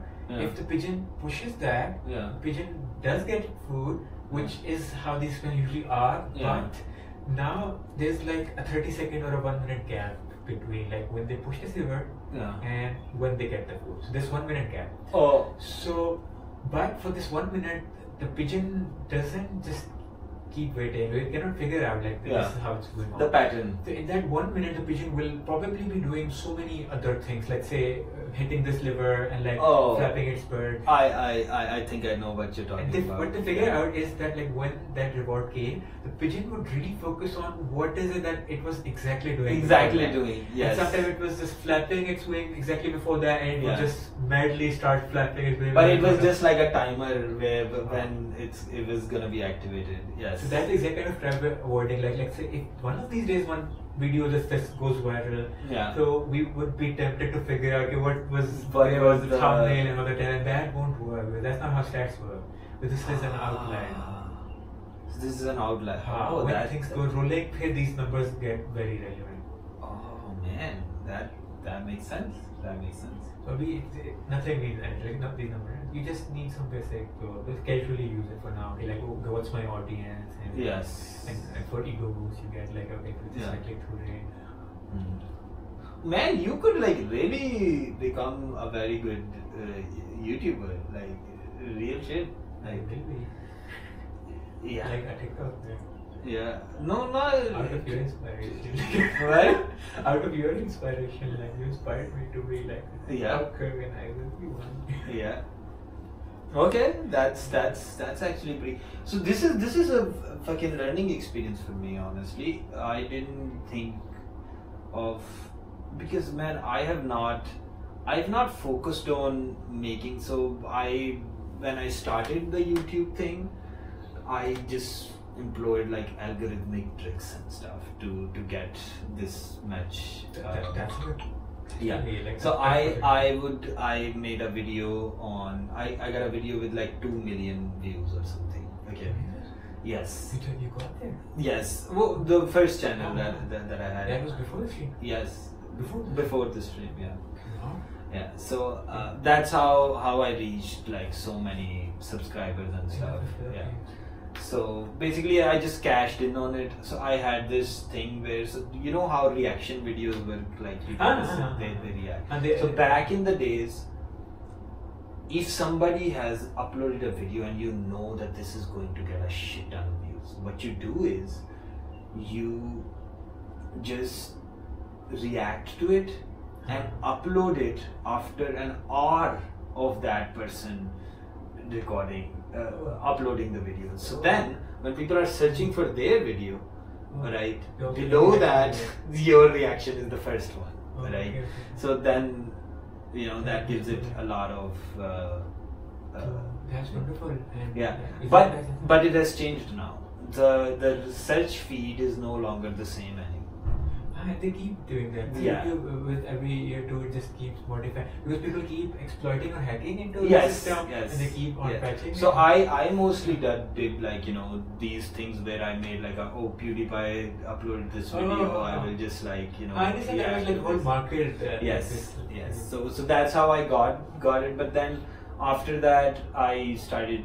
I uploaded some like serious good videos as well that got like 200,000, 300,000 views and stuff as well. But that was like me really being in tune into one culture, the meme culture and Yeah. stuff. Okay, and then I made live streaming Oh, things. okay. Yeah. So, acha, but you already know so well how this. Yeah, but works. like it has changed. It has changed, and I wanted to. So that was all luck based. Like you would. My video depends upon somebody else uploading it. This wasn't like my own critique or my own content that I would want to. It would have been good for you to know nothing that you would have been proud of, like, but good for like all of those other metrics. Yes. You have a successful channel. and, Yes, like, makes money yes, perhaps. yes. So, but You now can monetize those videos, right? those are monetized. Reaction videos. Yes, Okay. those are monetized. But now I wanna just like start from scratch and like have actual, like it's where people don't come for like reaction of something or like This is like they come for like they know that this dude is the shit, man. This is Like, specially content. yeah. So that's what I'm. So I stopped making videos and I got into live streaming like about 5 years ago, and I used to do this stream where games. no, I would do singing the chat. So Oh. whatever people type in the chat, I'd just sing it. Oh, Right? that's I'd awesome. make a song out of it. Okay. Yes. So that was the one that got me like money and stuff, and like and then after that. That was on Twitch? No, on the YouTube channel. And after that, I did like speedrunning Minecraft, and I farmed 1 million potatoes in Minecraft. And then I had the idea of a radio show situation where I had like a truck driving simulator. Uh-huh. Yes, so I had a wheel and I would be like driving a truck and people would call in and I would like talk to them while driving the truck and it's delivery time and stuff. So that was the show. So then this idea came into existence, the 24/7 thing, which was really successful in the beginning. First one got me like 20,000 subscribers. Yes. Just what? So I did this idea twice. First I did it for 77 days, Yeah. and then it got like somebody flagged it or that video that died. Then I did it again. Yes, now it's 877 days. It's still ongoing. It's still ongoing.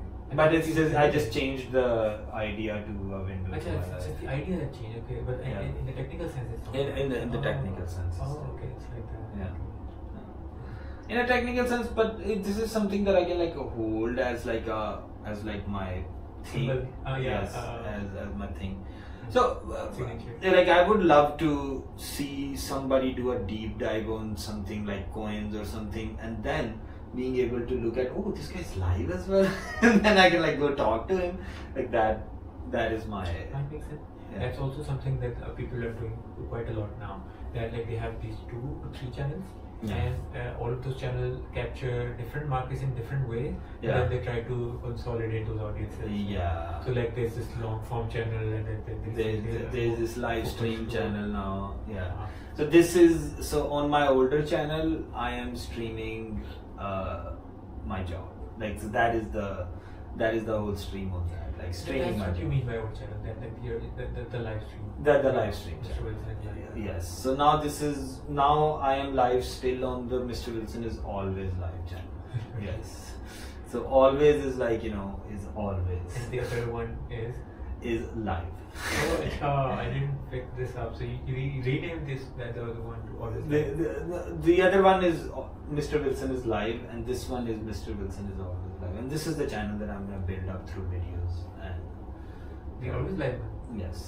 Yeah, but it sounds the other way around. Like with always live, I would have thought that. Yeah. I can see the point you say like Yeah. always like someone who's just I Yeah. see the philosophical thing. Yeah. So like that's where it's going. But like I feel like with every single video I'm just like improving, and that is the goal. That is the goal. I think that's when you're having fun. That's the Yeah. Because I really want like till we go to the States, like like if this to have to fucking works out, then I won't have to like do odd jobs there or anything like That's like an ambitious goal, like yeah with that is- YouTube. that is but I've made it work before as well. Like I think I can. Yeah. You definitely can. In terms of ambitious, not in terms of the goal, the timeline. Or timeline. Timeline is- was the ambitious. timeline is kind of. But just I've stopped seeing. So I shifted seeing improvement in like a different aspect. Like before, improvement was right. Okay, this is how much money I'm getting in a month, right? Then I shifted that from this is how many views I'm getting, and like that's like, now it's just this is improvement, like in the video structure and stuff. So it's become more so about the content, which is. That's wonderful. Yes, and that is what's making me like not worry about this, because I know the improvement that I want to make is actually happening. Yeah. So I would have been. If I made a trend, I would have been pretty psyched about retention rate in particular. Right? Yeah. Like, reflect, like you actually finish the thing. I am as well. Yeah. But also depending on what retention rates are on average for like popular channels. Because I imagine they must already be like already in 34 different territories. You might have reached your peak. already. So basically, I asked ChatGPT about this as well. Like, it can figure this thing out. So from 30 to 50 is a good video. That's what I feel. Yes, and from 50 to 70 is like if you hit like 60-70% retention rate, People that video is viral, no matter what. Oh, so that's how it works. But because That's how the algorithm the algorithm has two markers: click-through rate and the retention. Okay, so when it sees that this person has this much retention, right, then it sends the video more to other people. Okay, so then it depends upon how many people are clicking on it. Yeah. Oh. So and the click-through rate is for a viral video is 7%. That's what exactly what I was Yes, thinking. yes, 7%. So my click-through rate on the last video was 3%. Okay, so I'm gonna like try to. So that is one aspect to agree. So that's what. Yeah. Because I would imagine 33% retention rate in my head was already kind of peak retention. Okay, like it must be difficult to. Yeah, probably- no, like there are people like Mr. Beast and all of these guys who, I'm loyal, right? bro, he makes 120 thumbnails for a video. I know that, and they do this A/B testing. and A/B like, testing and like that's insane. That's fucking. It's not even creative anymore. It's just Yeah, like it's math and just like numbers. what's gonna work with the. It's like peak capitalism. It's peak capitalism, bro. This guy is fucking weird. I don't really like Mr. Beast. Like very. Oh, did you know, like, probably not Mr. Beast, but do you know most of these popular channels that we watch over YouTube, most of the like American ones, like with more than 5 to 10 million subscribers, Yeah. they're all bought by like hedge companies and like. Oh yeah, the bot batch. So like there's this phase Yeah. that these YouTubers don't even own those channels. Yeah. anymore. It's fucking. It's like when you gotta like scale up. This is ridiculous amount of money, actually. Like like a video with million views, right? If it's in the right niche, could give you like around $4,000 to $5,000. For like millions. Yes. Yes, 4,000 to 5,000 for long format, obviously. In a million views is not really lots of views for like a For reasonable yeah, size channel. yeah, Oh, yeah. So these guys make crazy. shit ton of money. it's crazy. Yes. That's good, but it's the barrier to entry is very. But the barrier to entry. That's why, like there's a whole risk. Like for kids now, like in my age, it was like I want to be a rock star or something. Now I want to be a YouTuber because like. Or like an that's- influencer or TikToker. Those. And those make less because TikTok is not Uh-huh. really monetizable as like, much. they have like a Spotify kind of model. Yeah. Which is So TikTok is less, Shorts is less as well. That's why you see. Hey, but rockstars didn't make, I also don't make money like Yeah. until the underground. Like it's like until like you get Yeah, until you get to get. So to that rockstar point. is like being it's like YouTube. And that's It is like that. But Like, TikTok, people just don't really for. TikTok is just like a glorified commercial now. Like when you make content on TikTok, it's like you just make a commercial, probably, and it's. I feel like TikTok and like all these channels will start to go down. It's very difficult for that to happen. No, I because of all the slop, like all the AI stuff that is coming in. But like because companies do understand that, they don't know that, and just like us, we're like looking at these numbers so well. Yeah. Companies try to do that also, and so like you see, like Facebook is all slop, right? Yeah.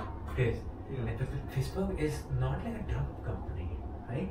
Mm. And we get this feeling that like what kind of dumb website is this anymore?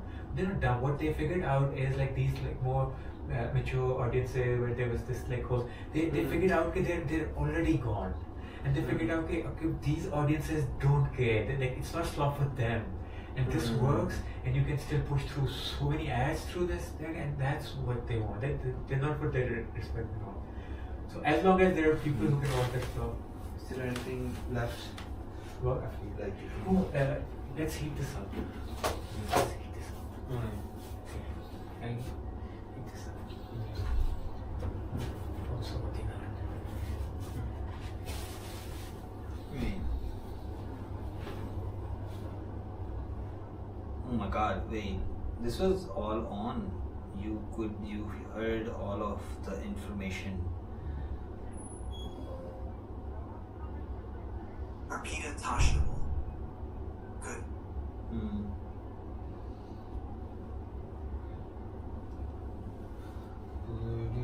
Arpita Tashnable.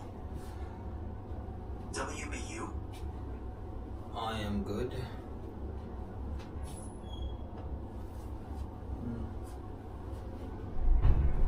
Do you know what super stimulus? Super stimulus. So that's why like TikTok was also popular. That's why I'm predicting it won't go down. Like based on like a behavioral psychology perspective. Like so super stimulus is like I'll just simplify it like in 2 or 3 sentences. Like, Arpita Tashnable. After a long time. Wait, I gotta. Yeah, alright, okay. So you know why we like sweet stuff, right? We like sweet stuff because it's like tastes fucking. Maybe not in the sense like from an evolutionary point of view, like why our bodies like particularly love sweet stuff. More carbs and stuff. So more carbs, rich energy, and like back in the day, like this was rare, and fruits had like sugar content and all. So so this is like us programmed like sweet is good because so like just like sweet there is like let's say there are a few thousand of those stimuli about which we're programmed to believe okay this is good, this is better than not doing this. So but later on like we hacked that, like hacked the fact that we like sweets and we made things that are even sweeter, let's say sugar and like baked item with like so much sugar, and suddenly we didn't like fruits anymore because like this had more sugar, but it had lost the actual original value for why we liked sweet in the first place, because it was nutritious and calories, and also we don't need so many calories anymore anyway, so this is serving no purpose. The sweeter is better. So with some stimulus, so this is super stimulus, like that is a stimulus. Super stimulus is where humanity hacks like a stimulus and artificially expands on it.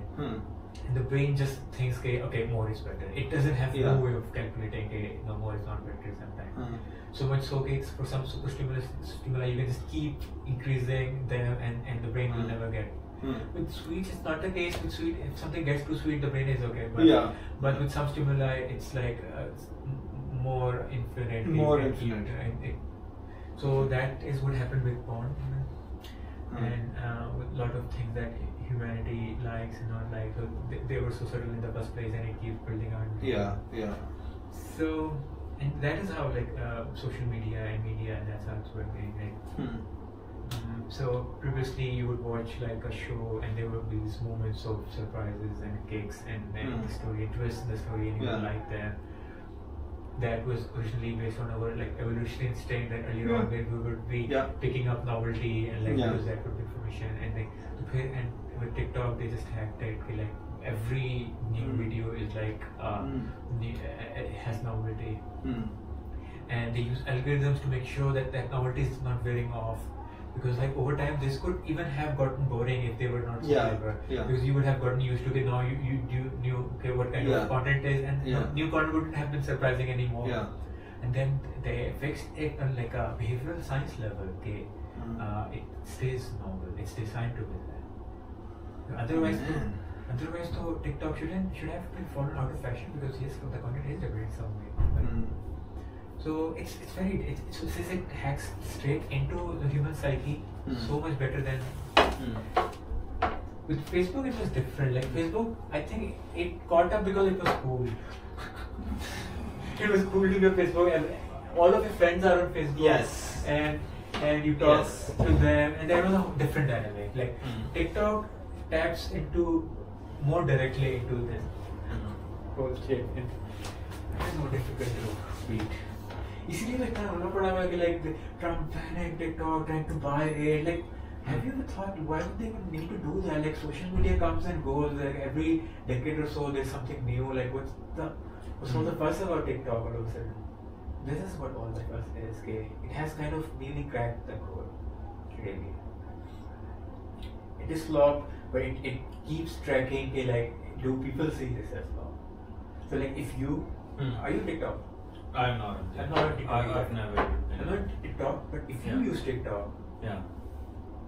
you won't see as much of stuff. You. Because the algorithm would have figured out what do you see as stuff. It wouldn't be floating A content to you as much, and just out of like figuring out that you're not the person it should be floating at. That's how they've really cracked that code. It's all personalized. हाँ, इसलिए तो like the world is using it like that. Across the world. Not just TikTok. We're also here talking about Instagram. Instagram and YouTube Shorts even. Man, I just feel that I don't use any of these things, but people always will. yeah, you don't realize it. So I kind of like did something.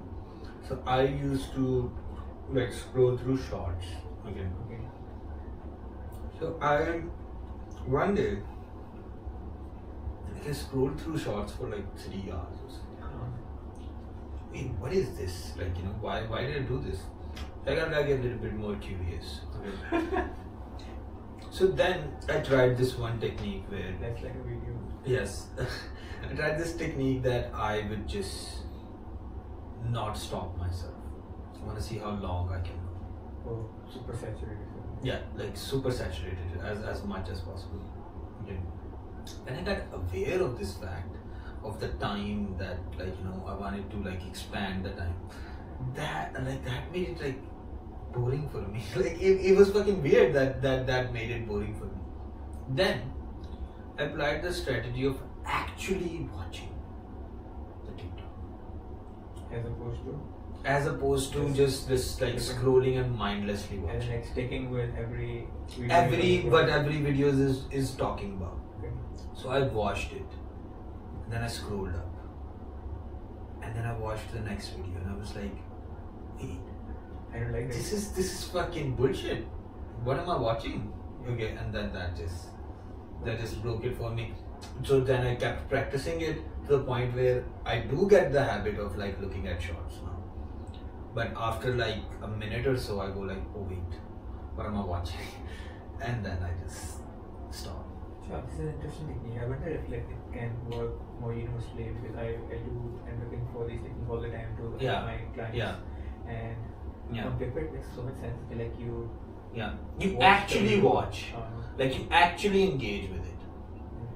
The problem is mindlessly engaging with it. That's the very model on which these apps work. When people mindlessly watch it, that's when these apps actually So- really work. What I'm thinking is, so why I think that this is gonna be might not be like an actual thing, might not grow and might die off. Because all things die off is because Yeah, most things. it just takes this one realization, okay, that what you're watching is fucked, like mindful consumption thing, okay. And when you internalize it, all of it seems very algorithmic. No, but that's a very big bar. Like when you get the realization, most people won't. Nah, that's the idea. Most people won't. Right. Let's say 100 people, right? Over time, So what I'm saying is this does not get anybody to return back. Okay. Like I haven't returned back. What you're experiencing is not like the average human experience. It's like it's a very exceptional experience. What you're describing. Let's say the realization that I have, right? Okay, and it's not just me. I've seen like people around me as well. Like once they and I've actually. But we're in a filter bubble, nah? Like you will make the kind of friends who are insightful in similar ways to you and who have like and that's not how the world at large is. Like if TikTok is successful, like. Well, I'm gonna say that in a year, out of those 100 people, 3 people realized it.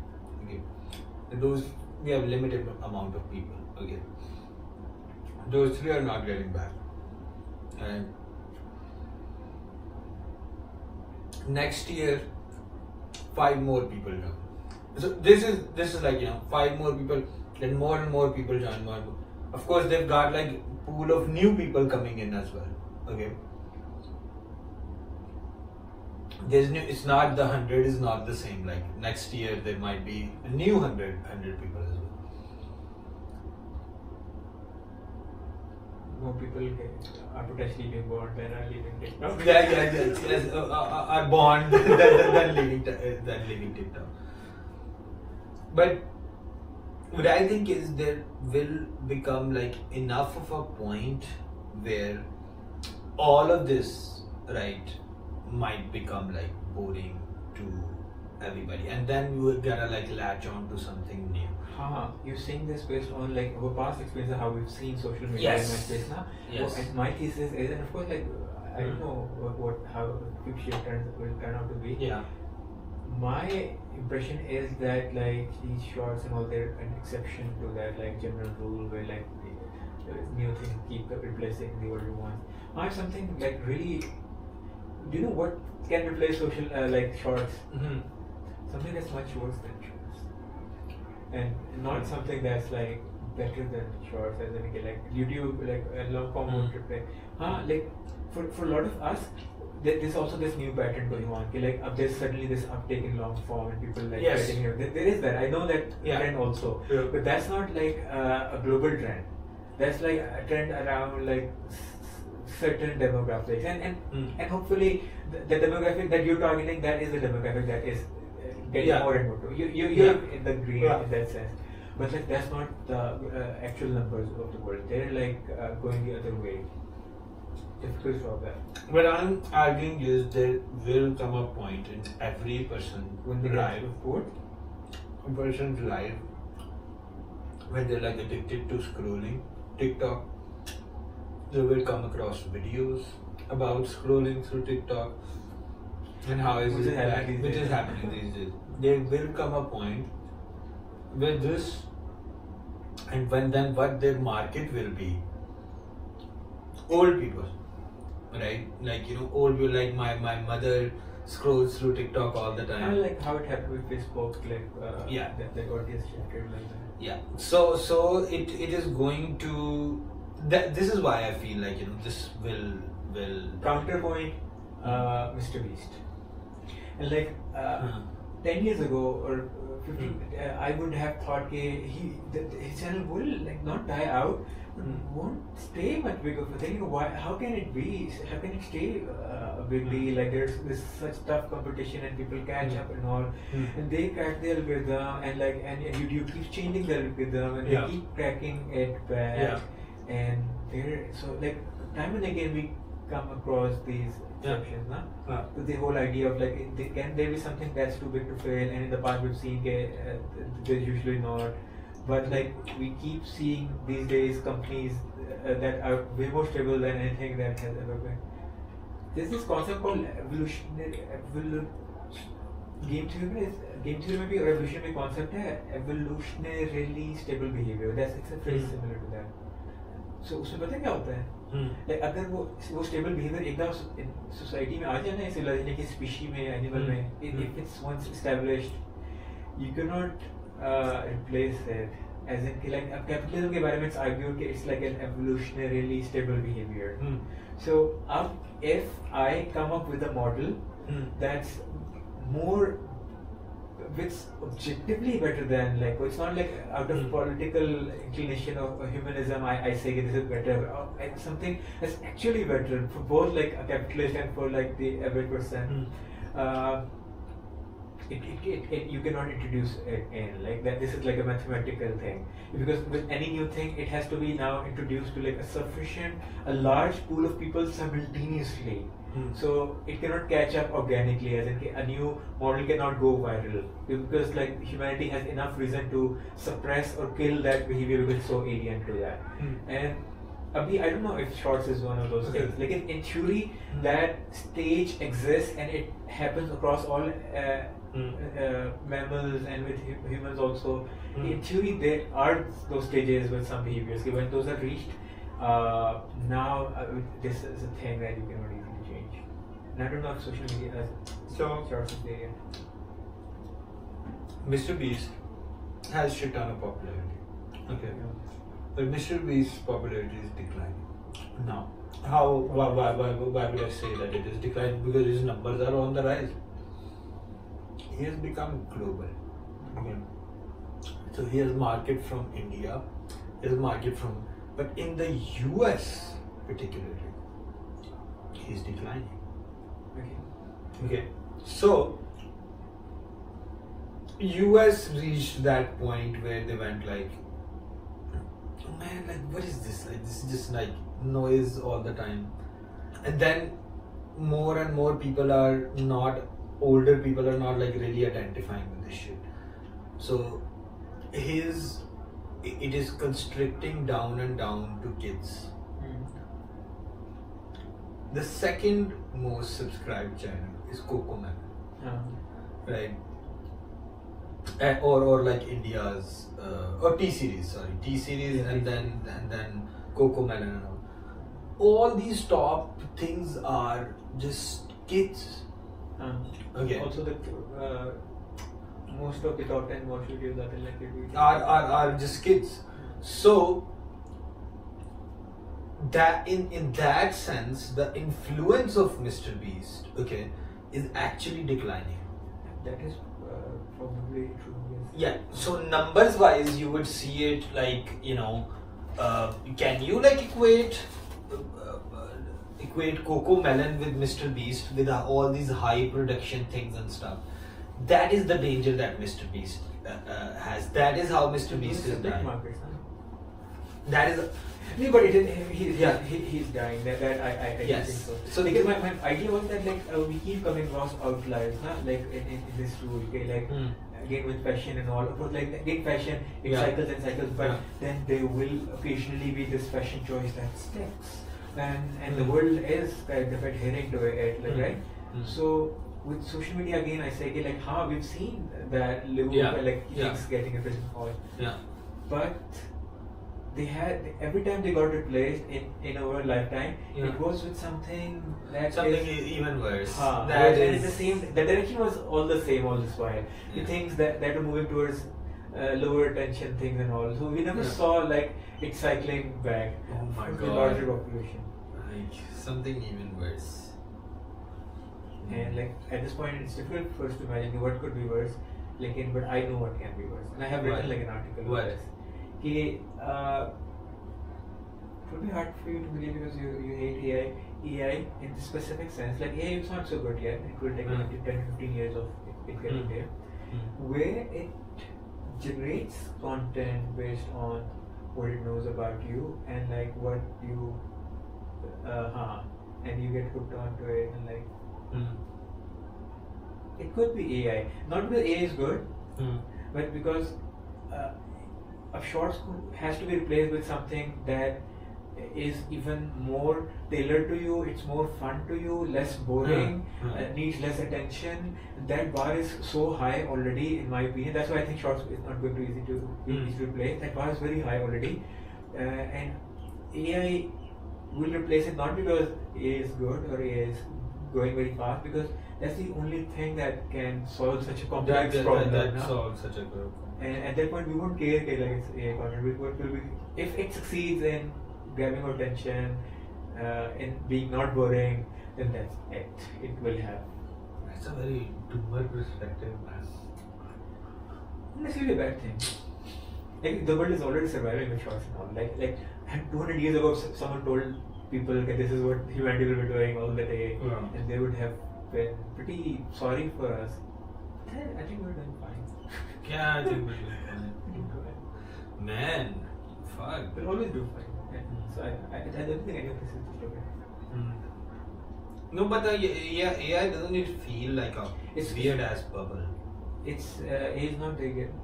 It's the business side of it and financial side of it that does very much feel like a bubble. Yeah. But it's being argued that it's like the internet now. The internet was a bubble. .com was a bubble. Yeah. There was a .com bubble, and it burst, and people lost a lot of money and their spirits and all.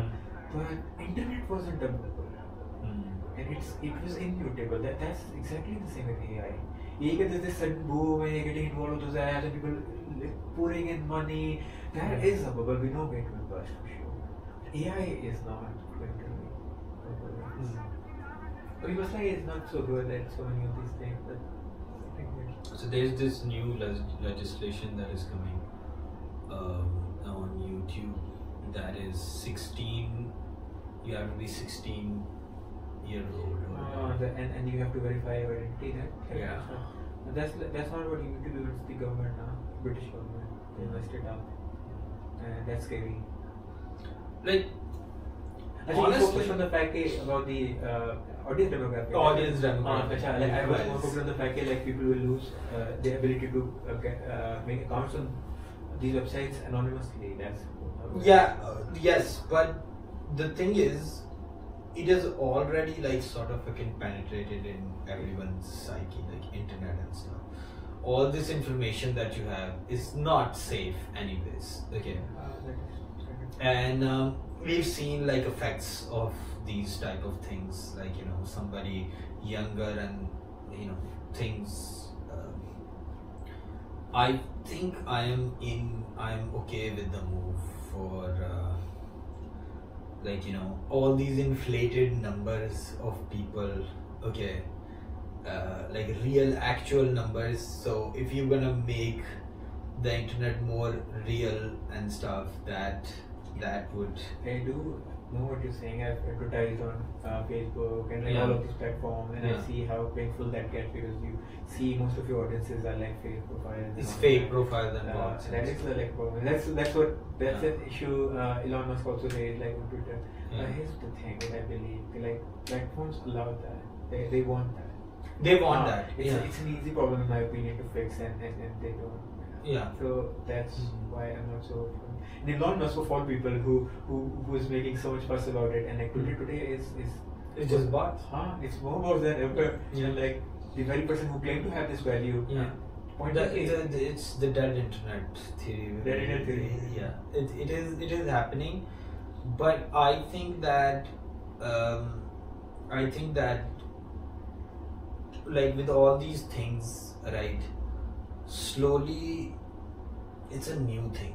It's still, even though internet has been around for a while now, 25 years, but for all humanity, it is still a new thing. Okay, and now we've seen like a second generation on the internet as well. Okay. And I think this generation knows like what the fuck they did on the internet. And then like, I think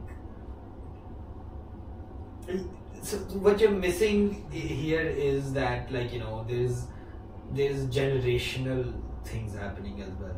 So our generation is probably going to raise kids that they'll be very careful about the internet. Not all of them, but like, let's say our kids will be even more careful about the internet, AI thing and stuff. And I feel like that is where, if it gets too much, right? If evolution is a thing, right? If something gets too much, okay, people that survive and stuff. For example, they've hacked your brain through TikTok, right? And somebody's just doing TikTok all day, right? That person is not going to be able to make a living, or like, you know, to be able to do like stuff, not very fitting. Again, if it's hacked it completely, so it's like a parasite. You have to leave a bit of it, no? Yeah. In place for it to work. Yeah, but we've seen that, like, you know, everything is getting more expensive. Everything is, so leisure time is also sort of decreasing for See, with for counterpoint, like people are having to do less direct work over time. Like say on those same jobs, they will have more time available to them because so it's so many office jobs. At least AI can do at least a third of the things that they do faster, and it so like the time is being freed up. And this kind of, and it's like a chaotic system. It's difficult to predict. It's difficult to. If 505 counteracting forces, like and how this whole equation plays out. Yes. Yeah. Anything I've been saying about shorts and all, it's all speculative. I know how one can be so very wrong, like how so unpredictable all of these forces are, especially in this age. Yeah. We don't really know. Yeah. But I'm looking at a more hopeful, like optimistic future. I'm also optimistic in a different way, and you're optimistic in the sense like the world will improve a lot of these like yes, addictive behavior and stuff will like to the point where it is like, man, let's take cocaine for it. Like in the beginning it was just like sold as like a medicine or something, right?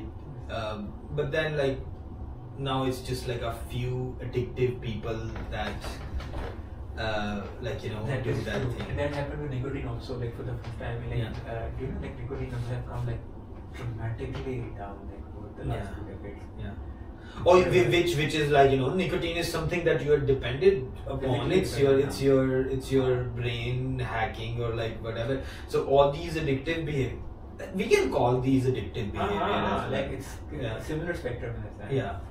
Yeah. Again, counterpoint. Oh my God. What This is is a cyclical. This never enter this thing, right? Yeah. Okay. So do you know about the universe? Okay, we struggle to find out what its origin is because we don't have like a larger sample size. We just have one universe, and if we had access to like 1,000 universes, we could have seen pattern and could have known much more about like. And that's how science works. Okay, like when we have one of something, that's only when we can understand that thing. Yeah. So like to understand like a human, we will need like tens of like millions of humans to understand like also for disease and all. Yeah. So for the first time, like humanity is getting this opportunity. It can rapidly see so many fads come and go and come and go. Yeah. And up with every iteration, like these like bad actors and scientists and corporates and businesses, they have like these big samples about it. In past when Internet was new, okay, MySpace was followed, was big, and everyone had their own theory of how this works, or why did it come down, and but by now we have like a much longer list of things that died. And with each of these iterations, that's what's changing, and it's also happening with civilizations. In the past, when civilizations died, there wasn't much of a record left how this really happens. And with every passing years, that's with civilization, that's with internet, we have more and more data, and with science it's getting much easier to understand really how these things die, not just speculation. So my thesis is less and less things will die in the future because everybody knows we have much more data about like just say Facebook जितने अरसे में die out हुआ, like Instagram and TikTok will take longer than that to die out. And like Roman civilization को जितना time लगा America को उससे ज़्यादा time outlast that possibly because now we have more data about like what civilizations going on. I have a counterpoint to this. Right? Okay. So the counterpoint is that the new thing that comes, okay, even though you have like a lot of data, right, the new thing, like for example TikTok, before there was no like AI integrated into this to feed you the essentially TikTok is just their algorithm and stuff, okay. So this is a new thing, Yeah. Yeah, so this is a new thing to think about, that the algorithm of TikTok. This is a very new thing, that right, this thing can happen. Okay, that everything is personalized and all of that stuff. Okay, you can't really figure this thing out from past behavior, because this is a new thing. That's what I'm saying. That is definitely being a problem. Yeah. Okay. So the equations also keep changing. yeah. So what I'm thinking is, it's more so the opposite. The new thing that comes in, okay, will be understood and will be dealt with more quicker than we think, because YouTube has stayed for 25 years now. See, no, like in internet, Oh, sorry. you can see that as an outlier, no? You know? Like we don't expect like websites to be this stable, like, and that's not, and Google, and only two of these, and we don't see this kind of stability with like platforms and projects. And No, but once you see, so Facebook took longer time to die. Okay, Yeah. but Snapchat took shorter time to die. Snapchat did it die? Nobody uses So Snapchat. Yeah. it was all along like an underground and niche thing, and it stayed that way. It never came to the mainstream in that sense. It came to the mainstream. Like Snapchat became a very mainstream thing. I remember having Snapchat because somebody forced me to. Okay, so Vine, for example, Vine had the same algorithm as it's not the same algorithm, but like had the TikTok. same concept, right? With TikTok, and that died, right? So Yeah, with something, so you say it's okay. So we can see something that dies faster yeah, than others. like even YouTube. Can you see YouTube die? Yes, Easily? I can see YouTube die as well. There being something because YouTube is feeling more and more like a wasteland, or maybe it's just my algorithm because of AI. So AI is actually going to kill these things I can. instead of like that's what my yeah. I think we're on similar page. Like I say, Yeah. so like when you say shorts will die, you say in terms of TikTok will die. Yeah. But and that of course will happen. Yeah. What I meant was that this core concept where like you being bombarded with content, like it won't die in the sense that what will replace it will be what is that there? Okay, there are so many of these predicted equations, but one equation is pretty stable. Okay, they're competing for a very important resource of your attention, right? All of these things, and they will keep doing that. And like if TikTok say something else wins, okay, like okay, now it has all the attention. How will it do that? Hypothetically, it has all the attention like that. Is it more interesting? Is it more? So original? I think that, like you said, fashion, it cycles back and stuff. Okay, Yeah. I feel like the cycling back of going outside, talking to people, and like You going see on. that happening That to some degree. That now. is to some degree, and like the more it gets, we can like cycle back to the thing. So I'm not saying that it's gonna replace by something worse, right? I feel like it's gonna cycle back to the good old days or something. That can possibly happen. Like for example, like TikTok not being hip and cool anymore, not even Yeah. interesting, but like going out, like hanging out with friends. Okay, It's more hip and cool. and all of a sudden. Yeah. And we do see that happening. Yeah. Actually. I see that around. Yeah. Yeah. These are some Yeah. cases. So that's what I'm. That's one of the. Of course, like you Also, can't really. I think I have a random hypothesis, just like in my Yeah. head. Yeah. Okay, like social media in South Asia is catching up, and they Is- have like for one specific reason. Yeah. Like for a few specific reasons. One being like women aren't so free here, and there's like such a huge number of Huge women who are not allowed to just go out and Yeah. have their life and Yeah. all, and Yeah. that's a hole that these ads are so Yes. readily and immediately filled. Yes. And then there's with old people who are similar to Yes. they think so these are some like loopholes that it. Yes. So we have to look at the main country that started this all shit, right? And where that country's trend is going, other That's people a will good role. other US, people will go towards. We can do US, we can do China. And Yeah. China has their own TikTok channels. हाँ इसलिए like, we want to see कि how China is doing. Yeah. But like if you look at trends of Mr. Beast So we'll go down. in US, they'll go down, and eventually in the South Asian because let's just be honest, even though these are very conservative parts of the world, they're changing very much. Like you see a lot of, like, I personally here in Pakistan never saw a woman on a bike driving a bike. Like a decade ago, and now like it's something you see every day. No, it's just something you see every day. Multiple times a day. Yeah. That's wonderful. नहीं लेकिन अच्छा again. Yes. Yeah, like a lot of these platforms have now gotten, and the reason they're being so successful, which is also new, is they've so become value agnostic. In the past, like websites and content could be replaced because of the kind of values they fostered, like these Yeah. kind of people, like they hate this. So obviously they're being value agnostic in the sense like people having any kind of, let's say people who have this value के time waste नहीं करना, people having this value ये नहीं होना, and these algorithms tailor to each one of those, right? So even though society is rapidly changing, what they like, what they don't, what's cool and not cool, and these platforms, so like Facebook had like very strong values, na? Yeah. They want you to share your like life and Yeah. all of that, na?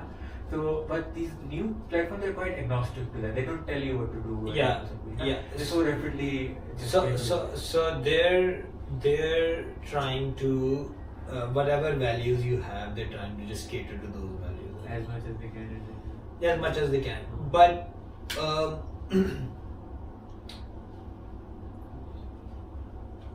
that is a point. So let's say Netflix came around, and we would have thought, and Netflix, we were not liking it so much. Like as in, we were comparing Netflix to cinema, right? And like we were seeing increasingly like how like Netflix has its own problems and we don't like it and all.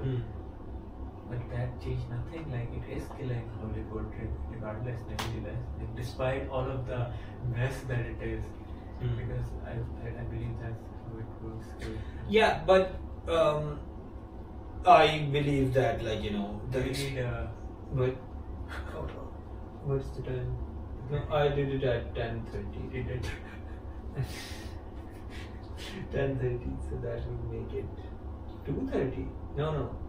Huh? 1, 2, 3, 4, 3:30.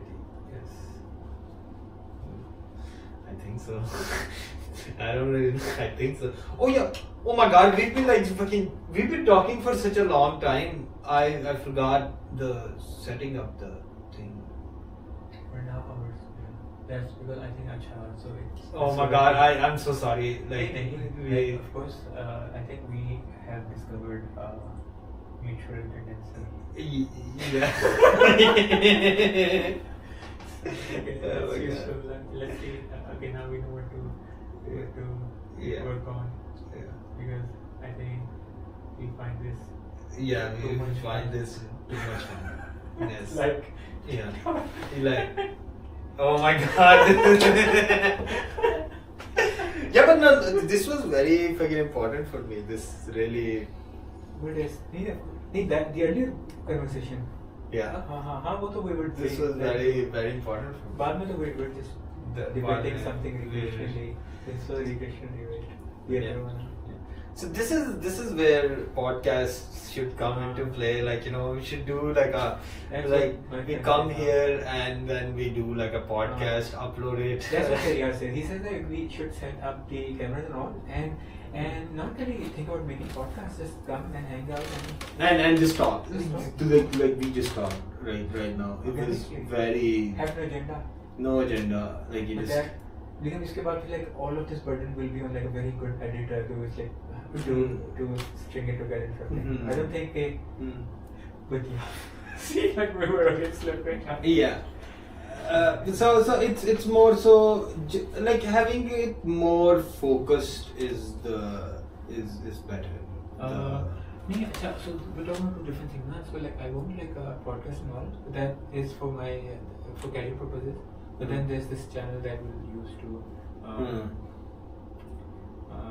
market mental health and like market these are two different ideas. No? Market Different or channels. just like just Talk. interesting things about the thing, like like just like that could be like a very, I've seen on YouTube and stuff, somebody who has a profession, like for example there are people on YouTube who clean who tile your floors and stuff, right? But they just make a video of it, and that's where they get their sale. In person, it's catching up quite a lot. They, like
Yeah.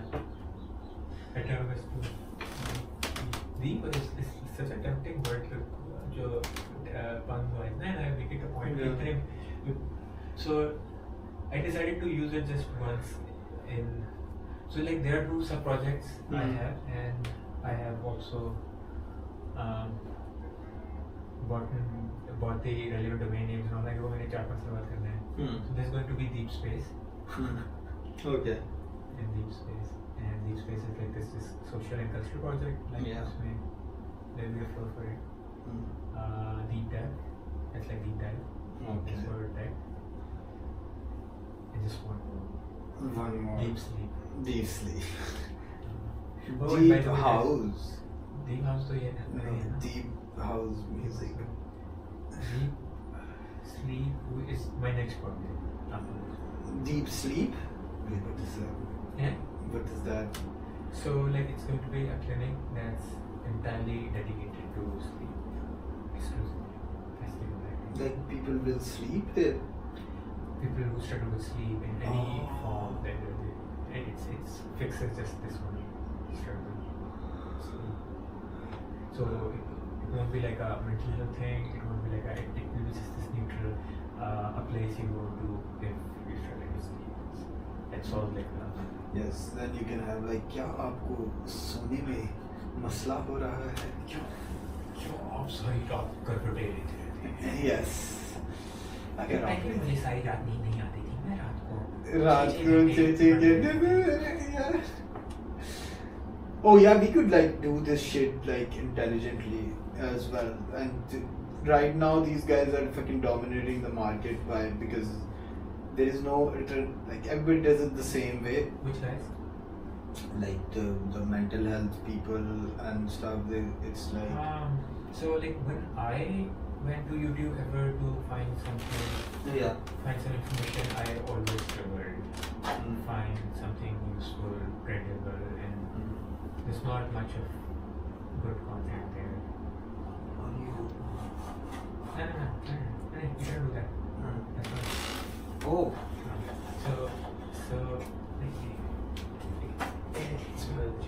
So as much as I know, you can. Yeah, but this way is much better. It's so hard to pay. I don't remember. It's too much work. This is closing. And You have 20 minutes left. so we have like an in-person camp today, and you won't be here. So let's see. Let's look at the calendar.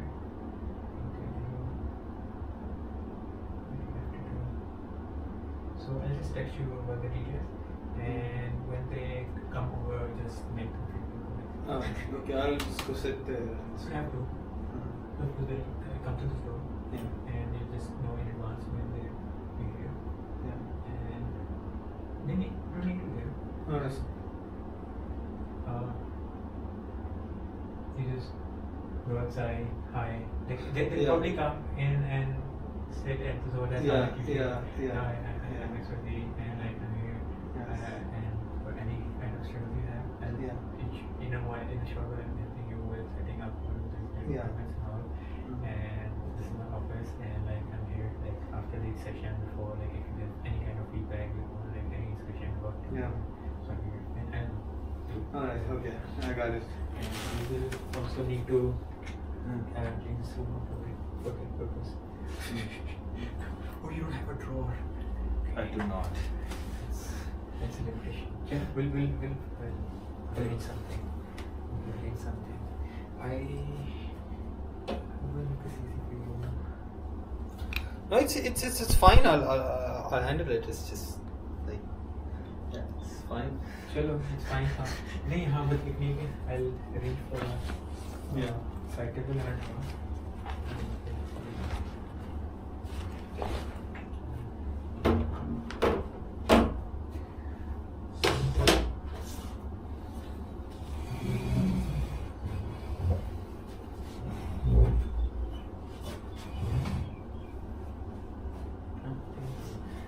possible.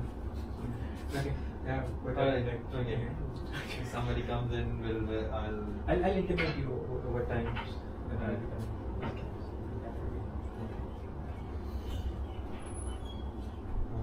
Okay. Okay.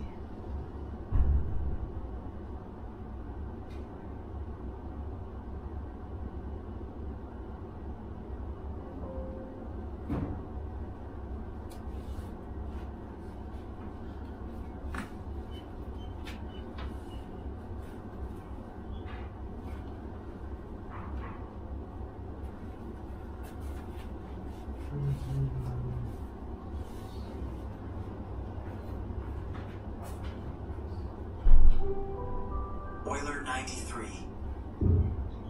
Have you ever had to buy chocolate?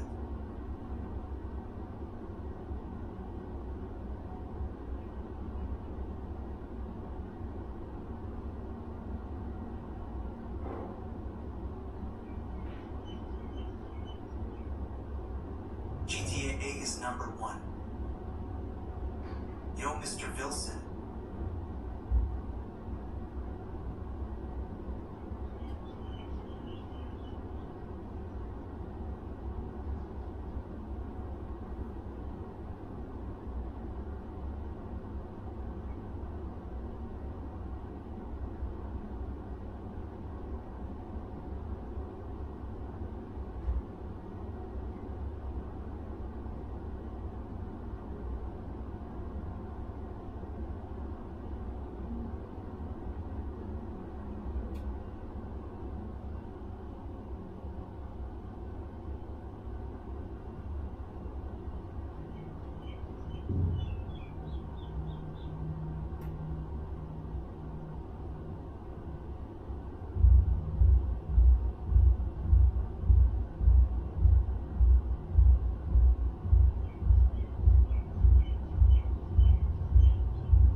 Sean Jason. Let's go Wilson got a job. Yes, yes, yes. I did.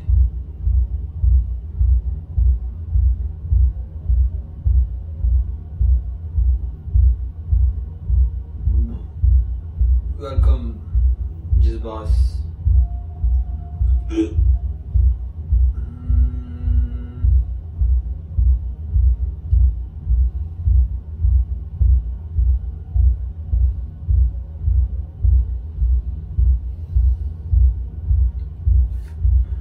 So I'm like a front What are you desk working as? guy for. So I'm working at a psychiatrist's office, and I will be booking appointments and stuff. We're still like transitioning from the automated system to me. Okay, so that's that's what's been going on.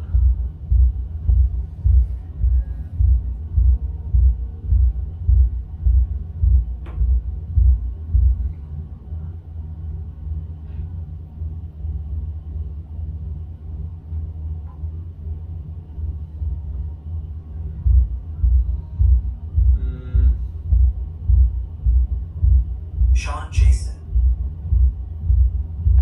No way you called me just boss in a professional setting.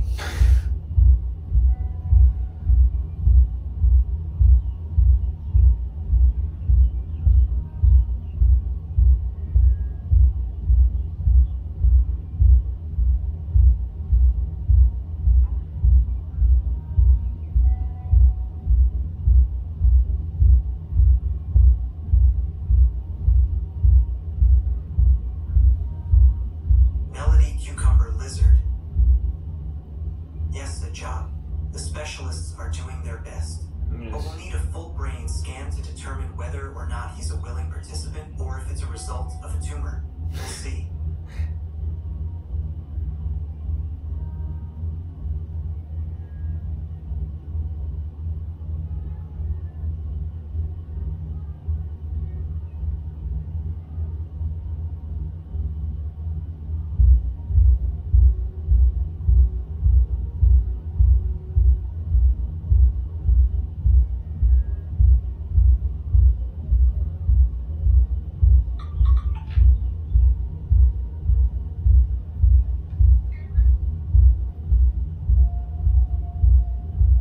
Freddy die griesgrämige Pampelmuse.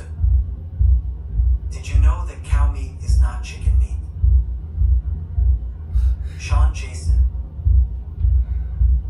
How did you convince your boss to let you stream at work? Man, I'm just built different. I think they're here.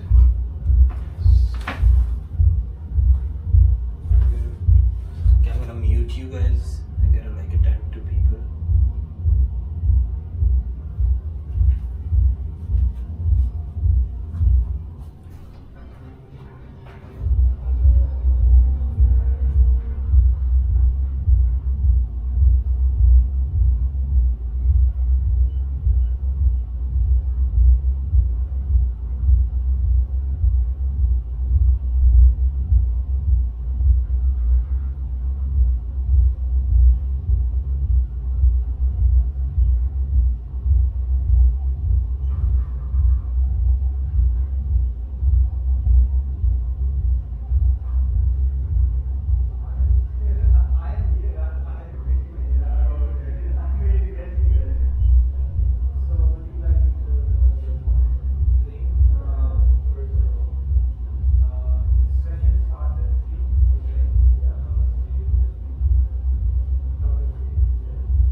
is your first time taking Like in person, yeah. in person. Yeah. Man, he's brilliant. Yeah, I've heard a lot about him. Initially, my bhabhi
to talk to. So that was kind of amazing. I think he had a good experience.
Huh?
All right.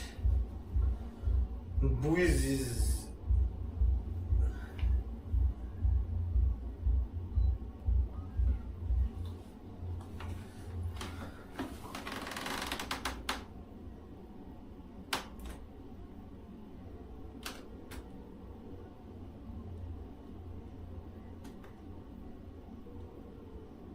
Hello. How are you doing? I miss you. Yeah.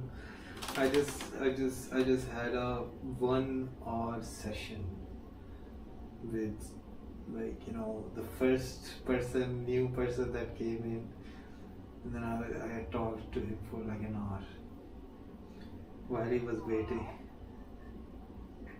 It was pretty good. Like, he was like, bro, this is amazing. Like, like I would have had to just like wait. Like, I have someone to talk to. I was like, okay. Yeah. That's good, man. Must be. Oh my god, I just realized something, Wilson. Yeah. Okay. Your stream, I think, benefit was like these are new people that Yeah. you don't have someone to talk to until it's their turn. Yeah. You're literally at a place where there's undoubtedly lovely people who are at advertising this issue. And Yeah. you're there for them to talk to. Oh my god, it's the same thing.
noises. What the fuck is going on?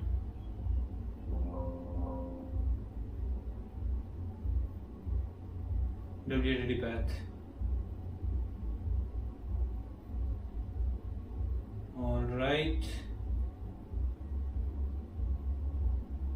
I just got some tea.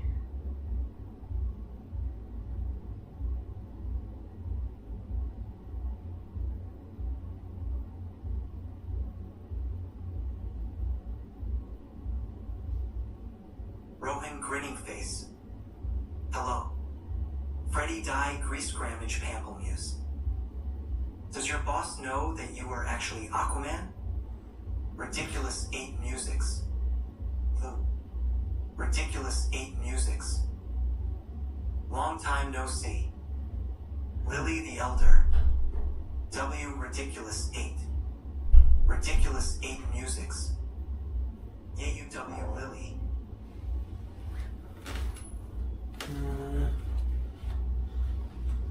Okay.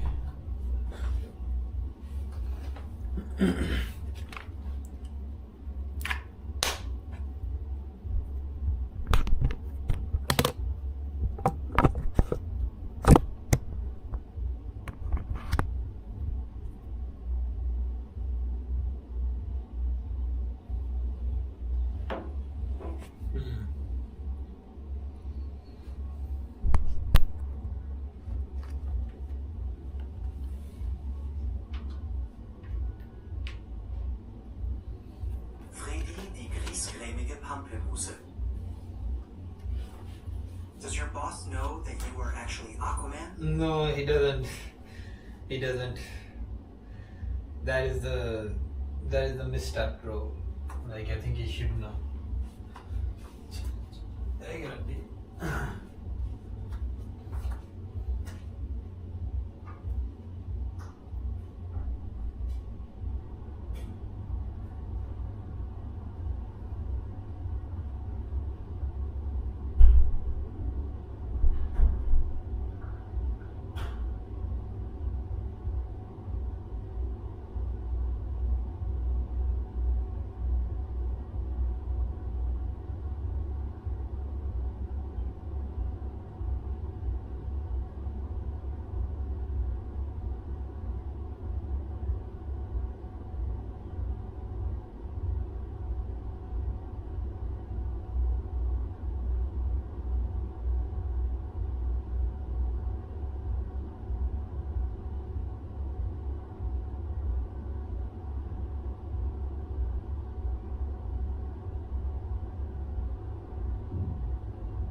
Pradeep, I can raise appointment with Pepin means.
Hello हाँ मैं हूँ मैं एक और की पहले चलो okay.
अब भाई प्यारा सा मौसम बना हुआ है। क्या?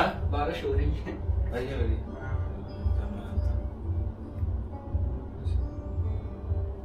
यार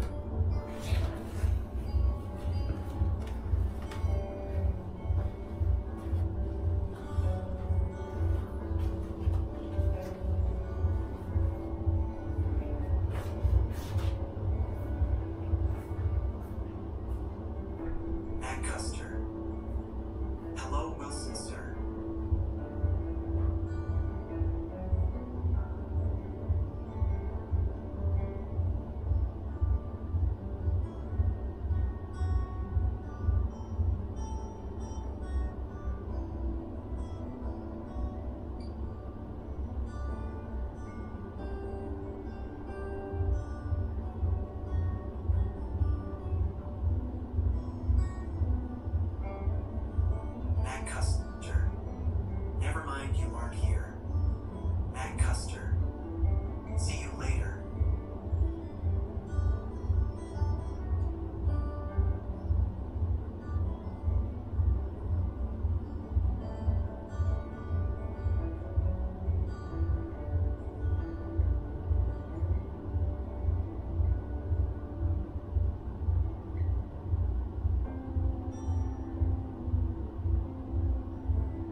Yes, I got a job.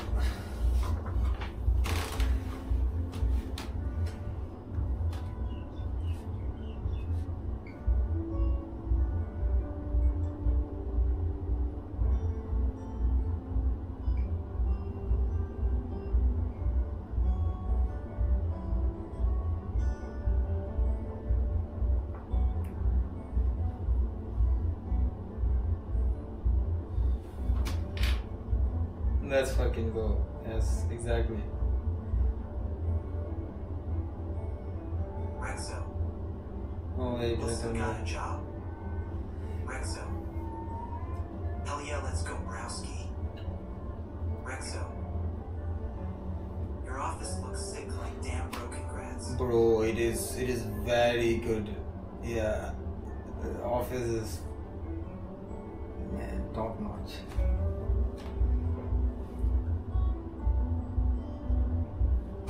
Plus, I'm allowed to stream as well, which is like, you know, which is a huge plus.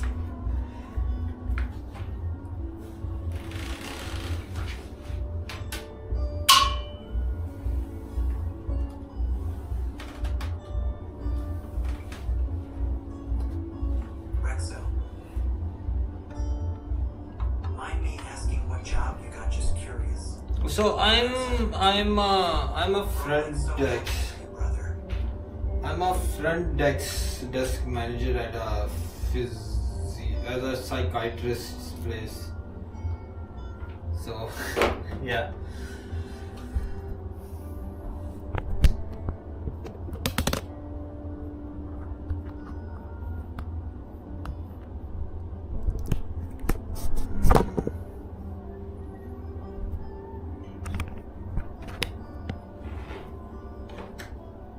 So basically I deal with, like, you know, people and matching them, whether they go for like therapist or psychiatrist or and like all that jazz, man.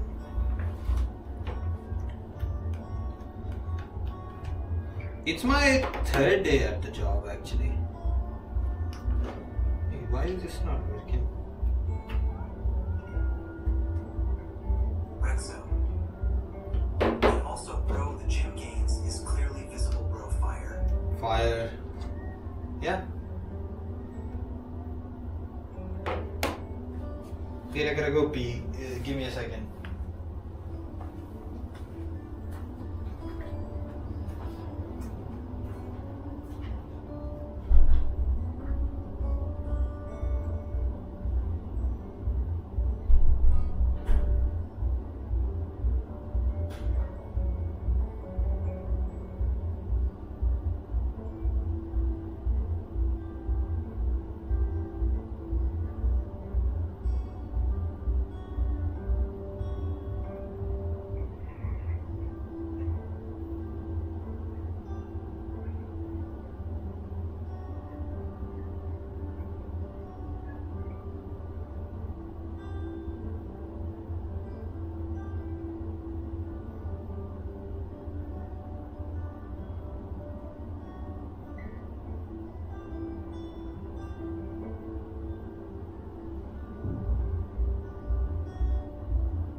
Rexo.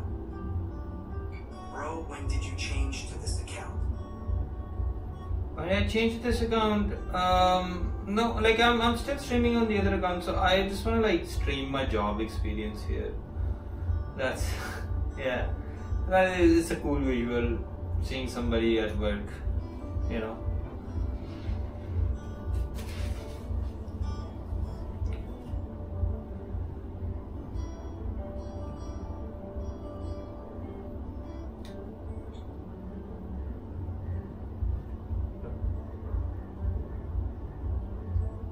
Rexo.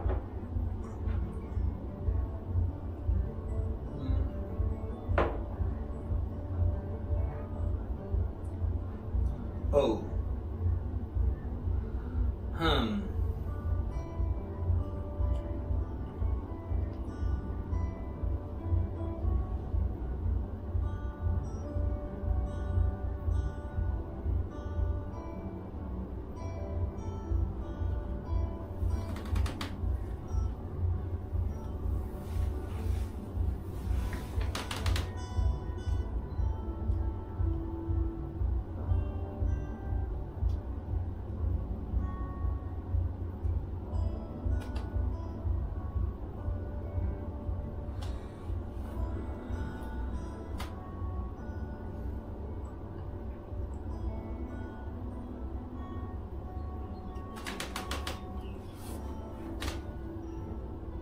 Rexo. BTW, how much did your VPS cost you? VPS costs like 100.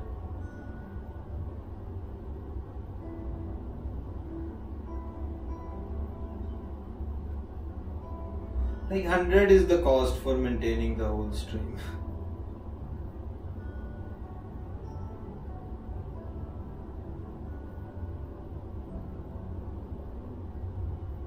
Rexo. 100 a month? Yeah.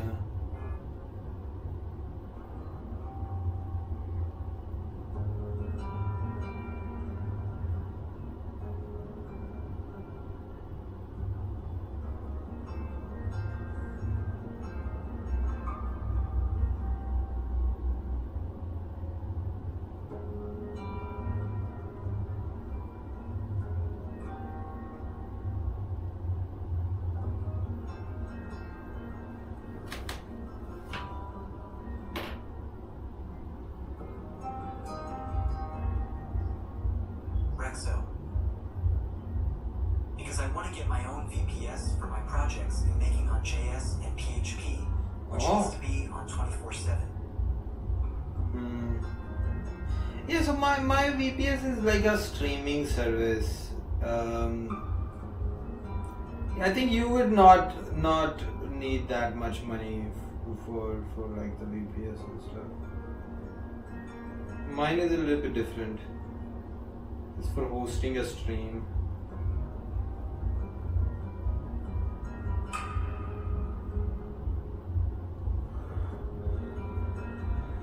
Oh man.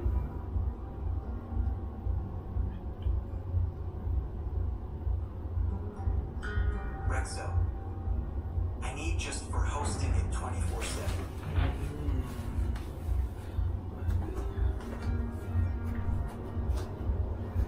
Rexo.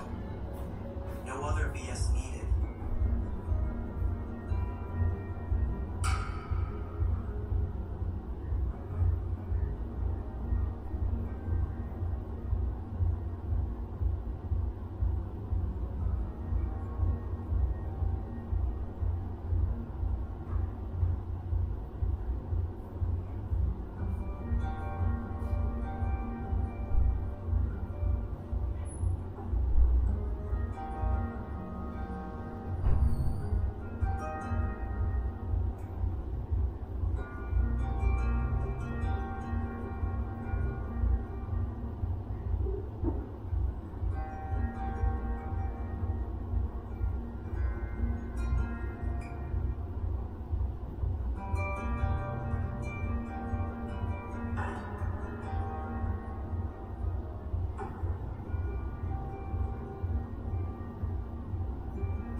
Sean Jason.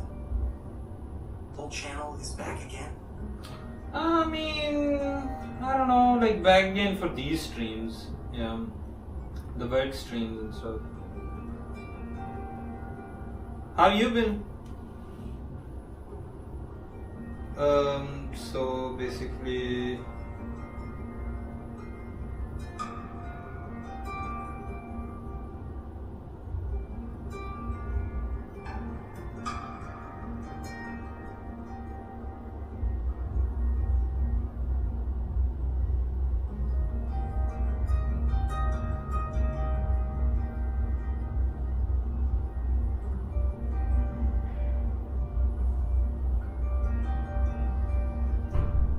Sean Jason. Shite.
You have to complete my entire final year project. Oh my god, bro. Sean Jason. That is. Sorry, are you like nervous or I shit? have to complete my entire final year project in 5 days. 5 days? Time crunch? Oh man.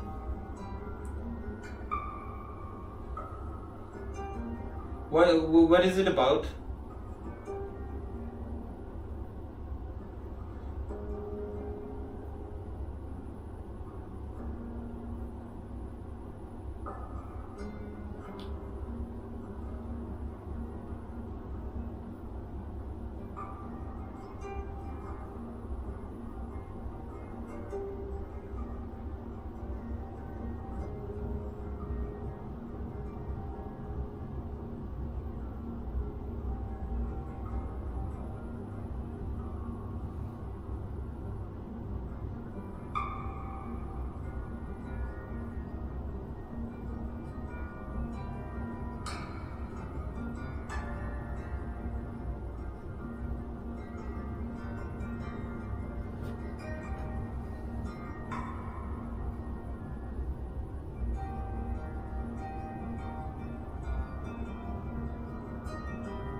Sean Jason.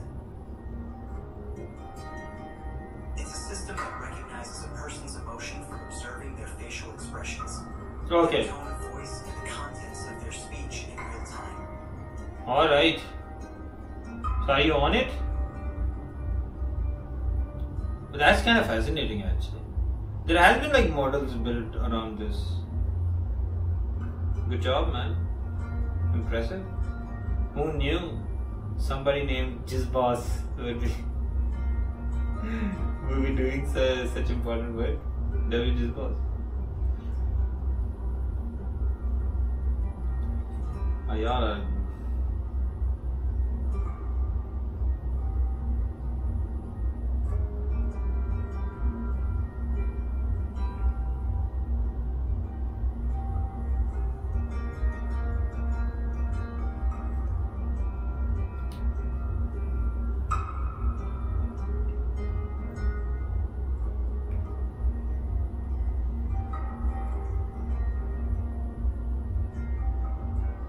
Sean Jason.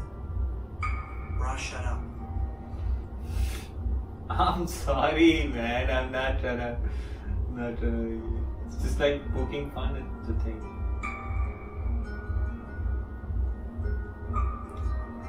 Did you mind it? I'm sorry. Don't mind it, man. Sean Jason. I've yet to start grinning face with big eyes. Wait, you haven't started yet? Oh man, 5 days left. That must be very...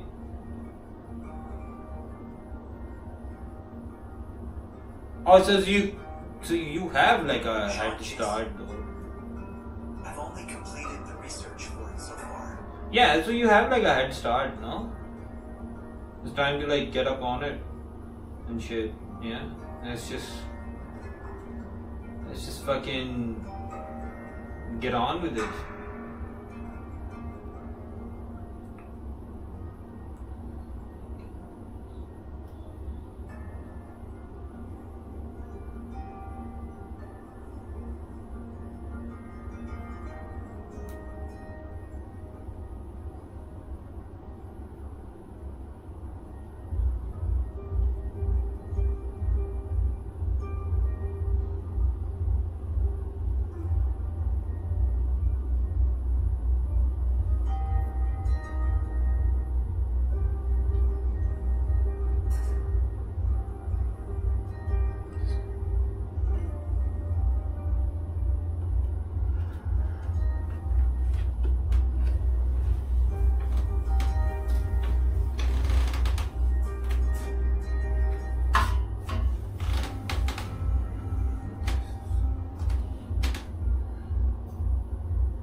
Start with thinking about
Rexo. Yo, I'm back, brother. Welcome back, Rexo. How you doing?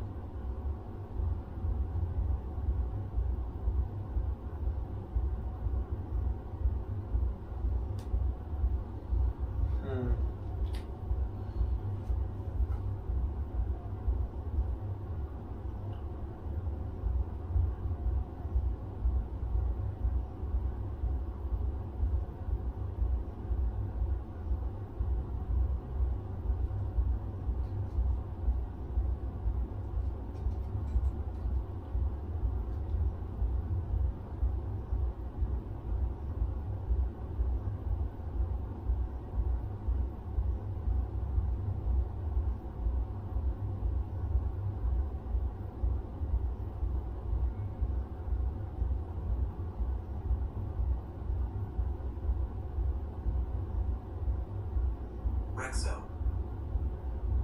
Bro, I had to go pick my young sister for her school. She had sports day, that's why sorry for leaving when you weren't here. Oh my god, it's fine, dude.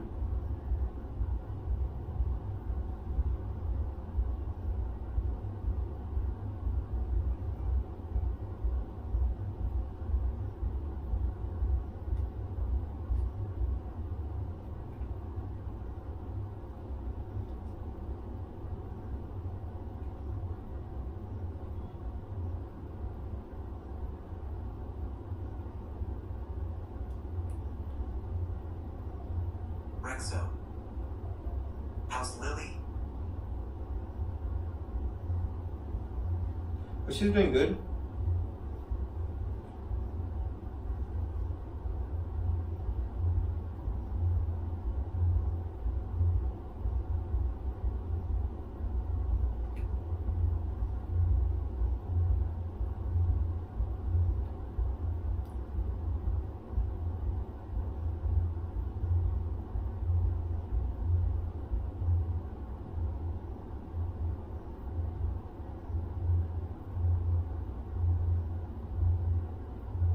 Rexo.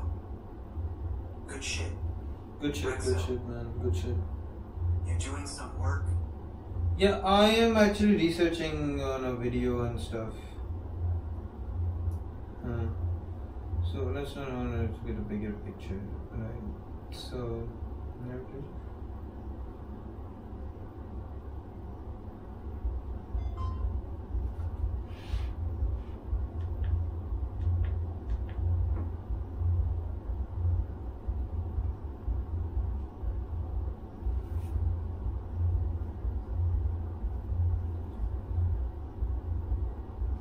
Rohan grinning face. Hello.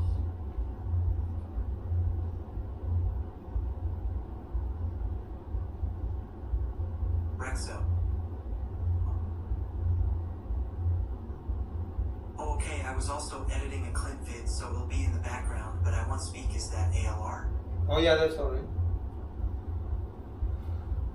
Let me play some music for you. How you doing, Rohan?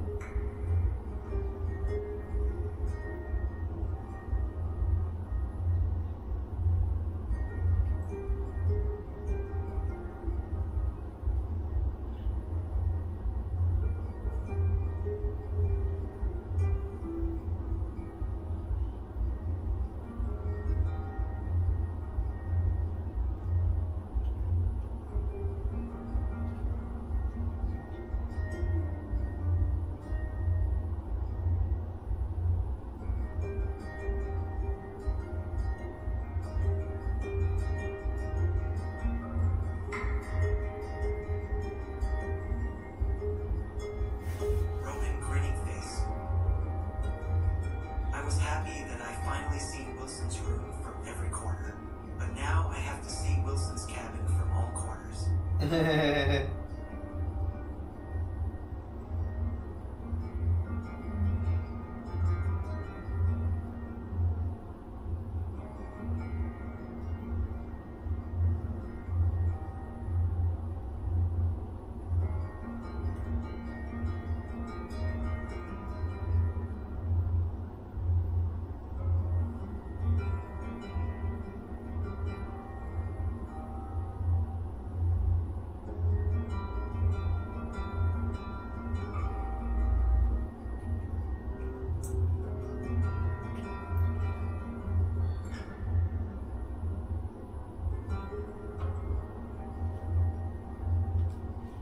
this is important to ask. How much does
Rohan grinning face.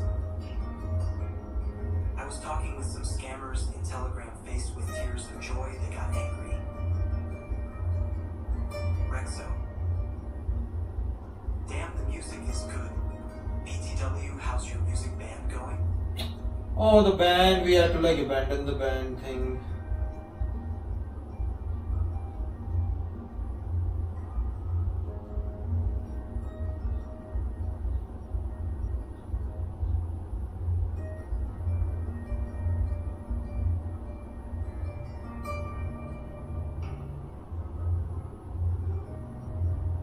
Rexo. Why? What happened?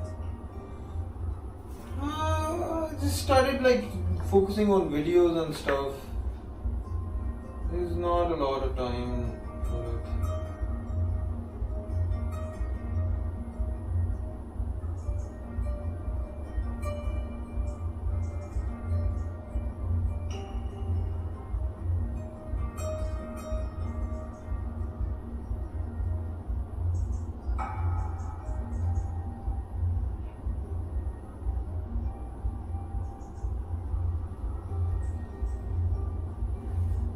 Rexo. Okay.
god, the wind is fucking blowing outside.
What's your job? My job is to be cool.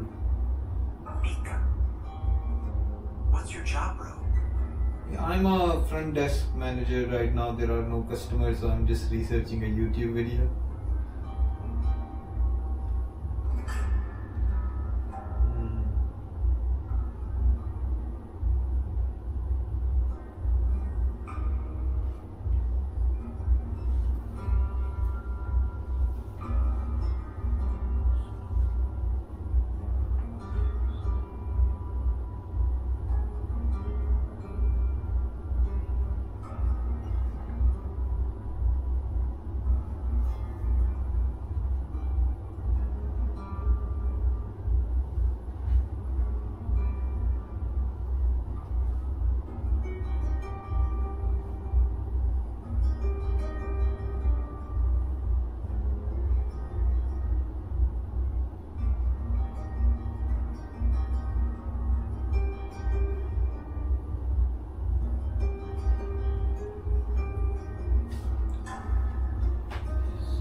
कहने वाली चाय अच्छी नहीं बनी।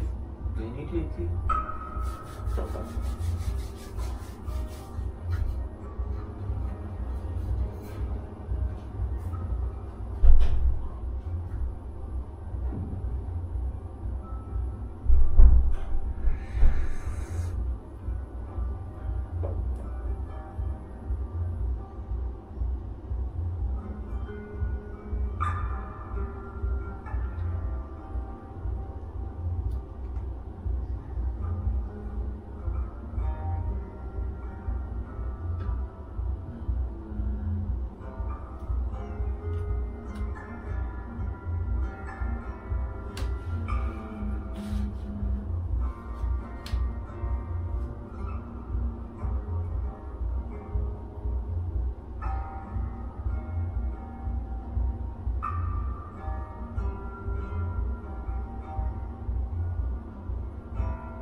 Fuck Sean Cummings.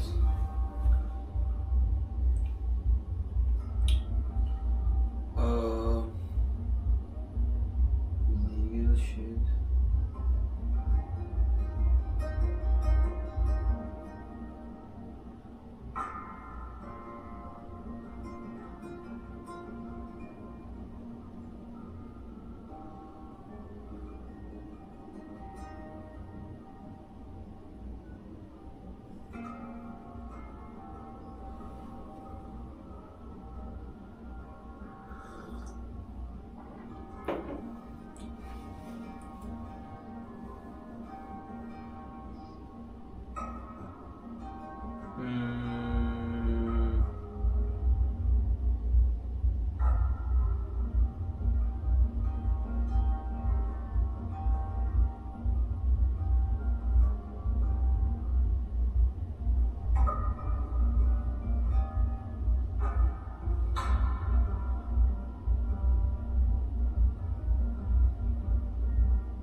Yo, thank you for subscribing.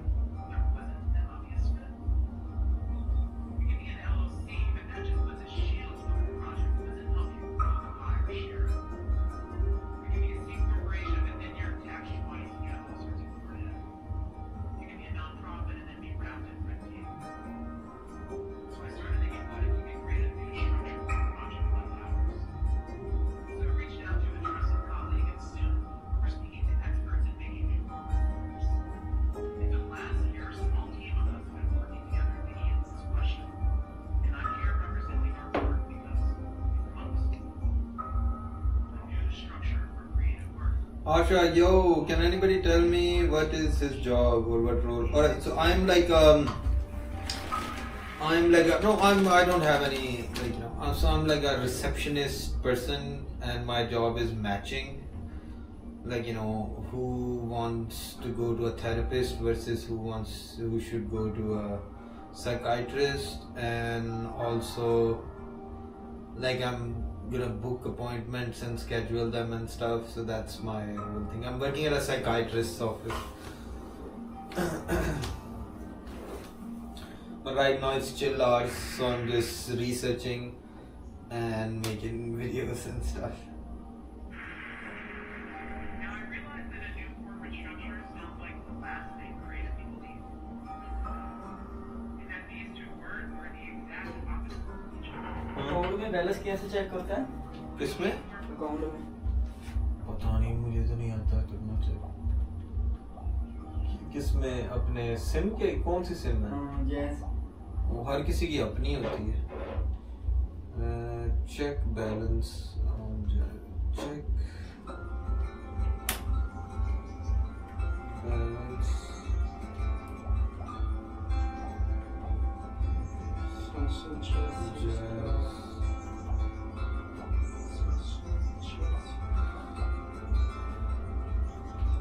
हाँ ये करना है। Here's a quick way to check balance. Simply open ये तो the लोड है ना, हमने अकाउंट का बैलेंस चेक करना है। अकाउंट कौन सा? वो मुझे नहीं पता, उसका नहीं मुझे पता है, उसका कैसे चेक करूँ। मैंने आज तक नहीं जायज़ कैश यूज़ की, मुझे नहीं पता है उसका कैसे करूँ।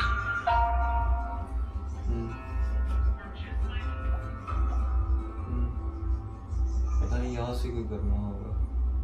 बैंक ट्रांसफर, चेंज लैंग्वेज, ऊपर जा, ऊपर चेक बैलेंस ये है ना, नीचे जा, हाँ चेक बैलेंस 2 दबा के 2 रिप्लाई कर।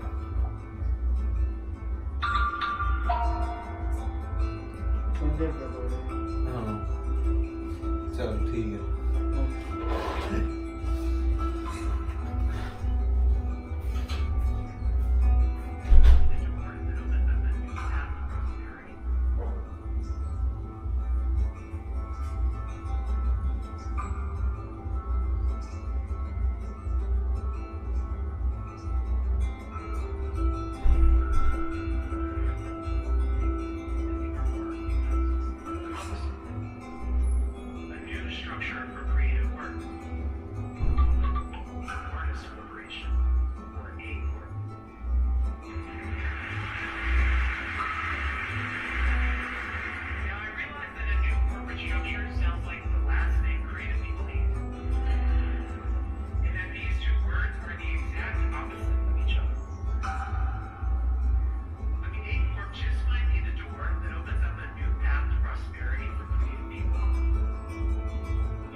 No man, you die.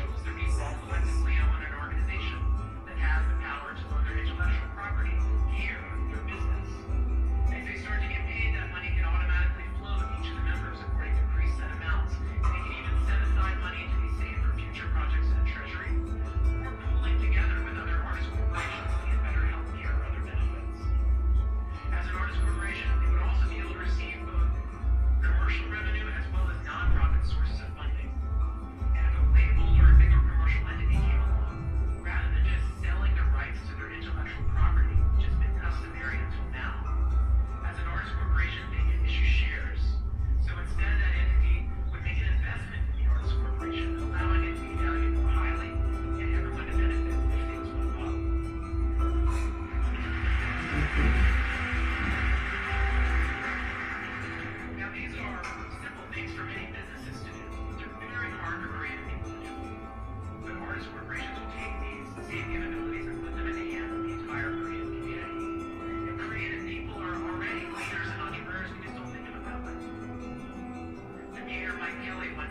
started out an anarchist and a hippie, and now I'm an entrepreneur with 15 employees.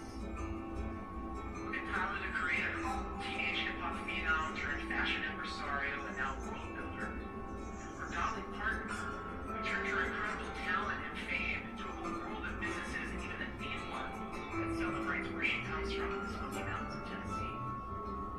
Now these are people at the top of their game who use their agency to take these bigger risks. What if you didn't have to be in the 1% to get that chance? What if these sort of tools and self-determination were part of every artist's gift? So this is not a government handout, this is not a charity, this is not a special favor, this is the exact opposite. Right now, creative people are excluded from the full benefits of capitalism. Ours.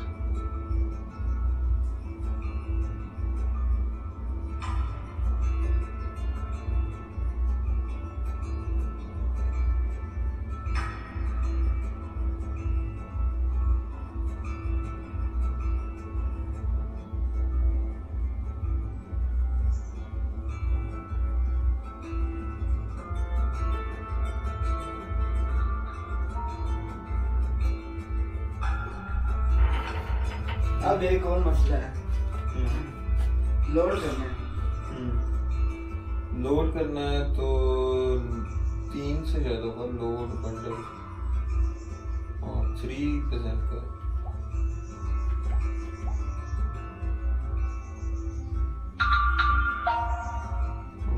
Jazz load, tenure load, jazz one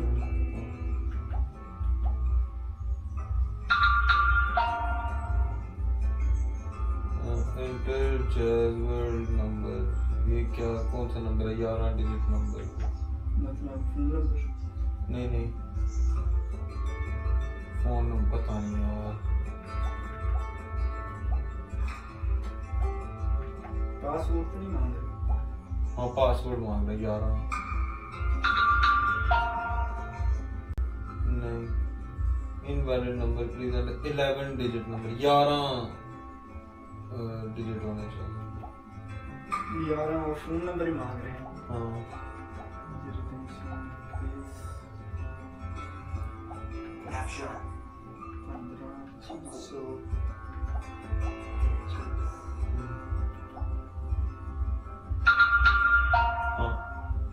अब कितना करना है लोग?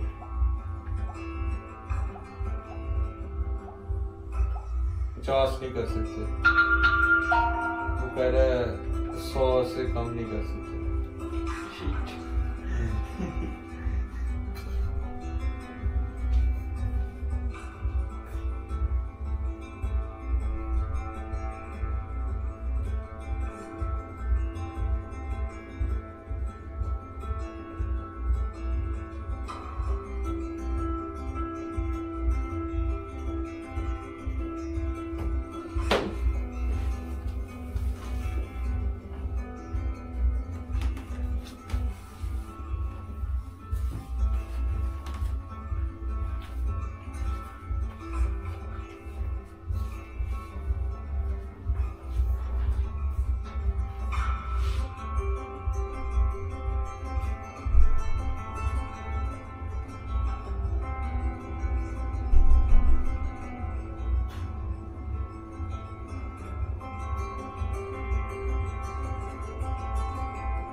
from the people, of the people, by the people.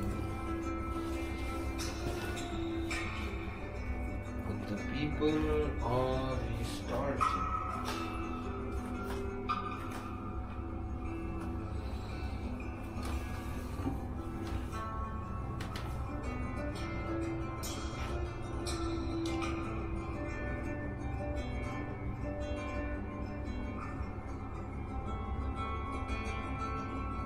Yo!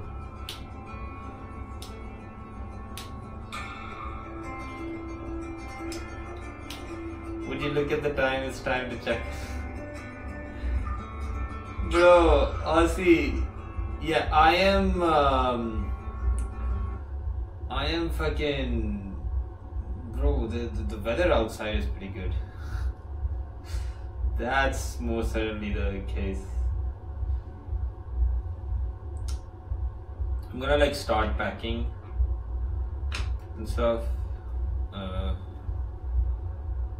Boom, boom, boom, boom. Boom, boom, boom. Boom, boom, boom.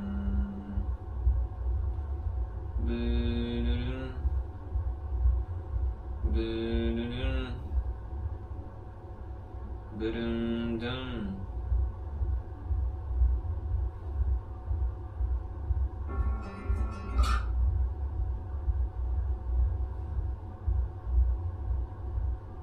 And yeah, fallen, rolling in. Yeah, I'm gonna like turn off the other stream. This was a very bad stream. It's fine. We'll just turn it off. And I'm gonna like, now first things first, we turn this off and turn on the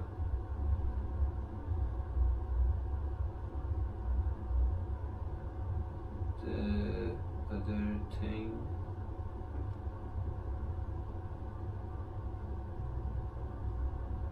Continue. Okay, the TTS has changed.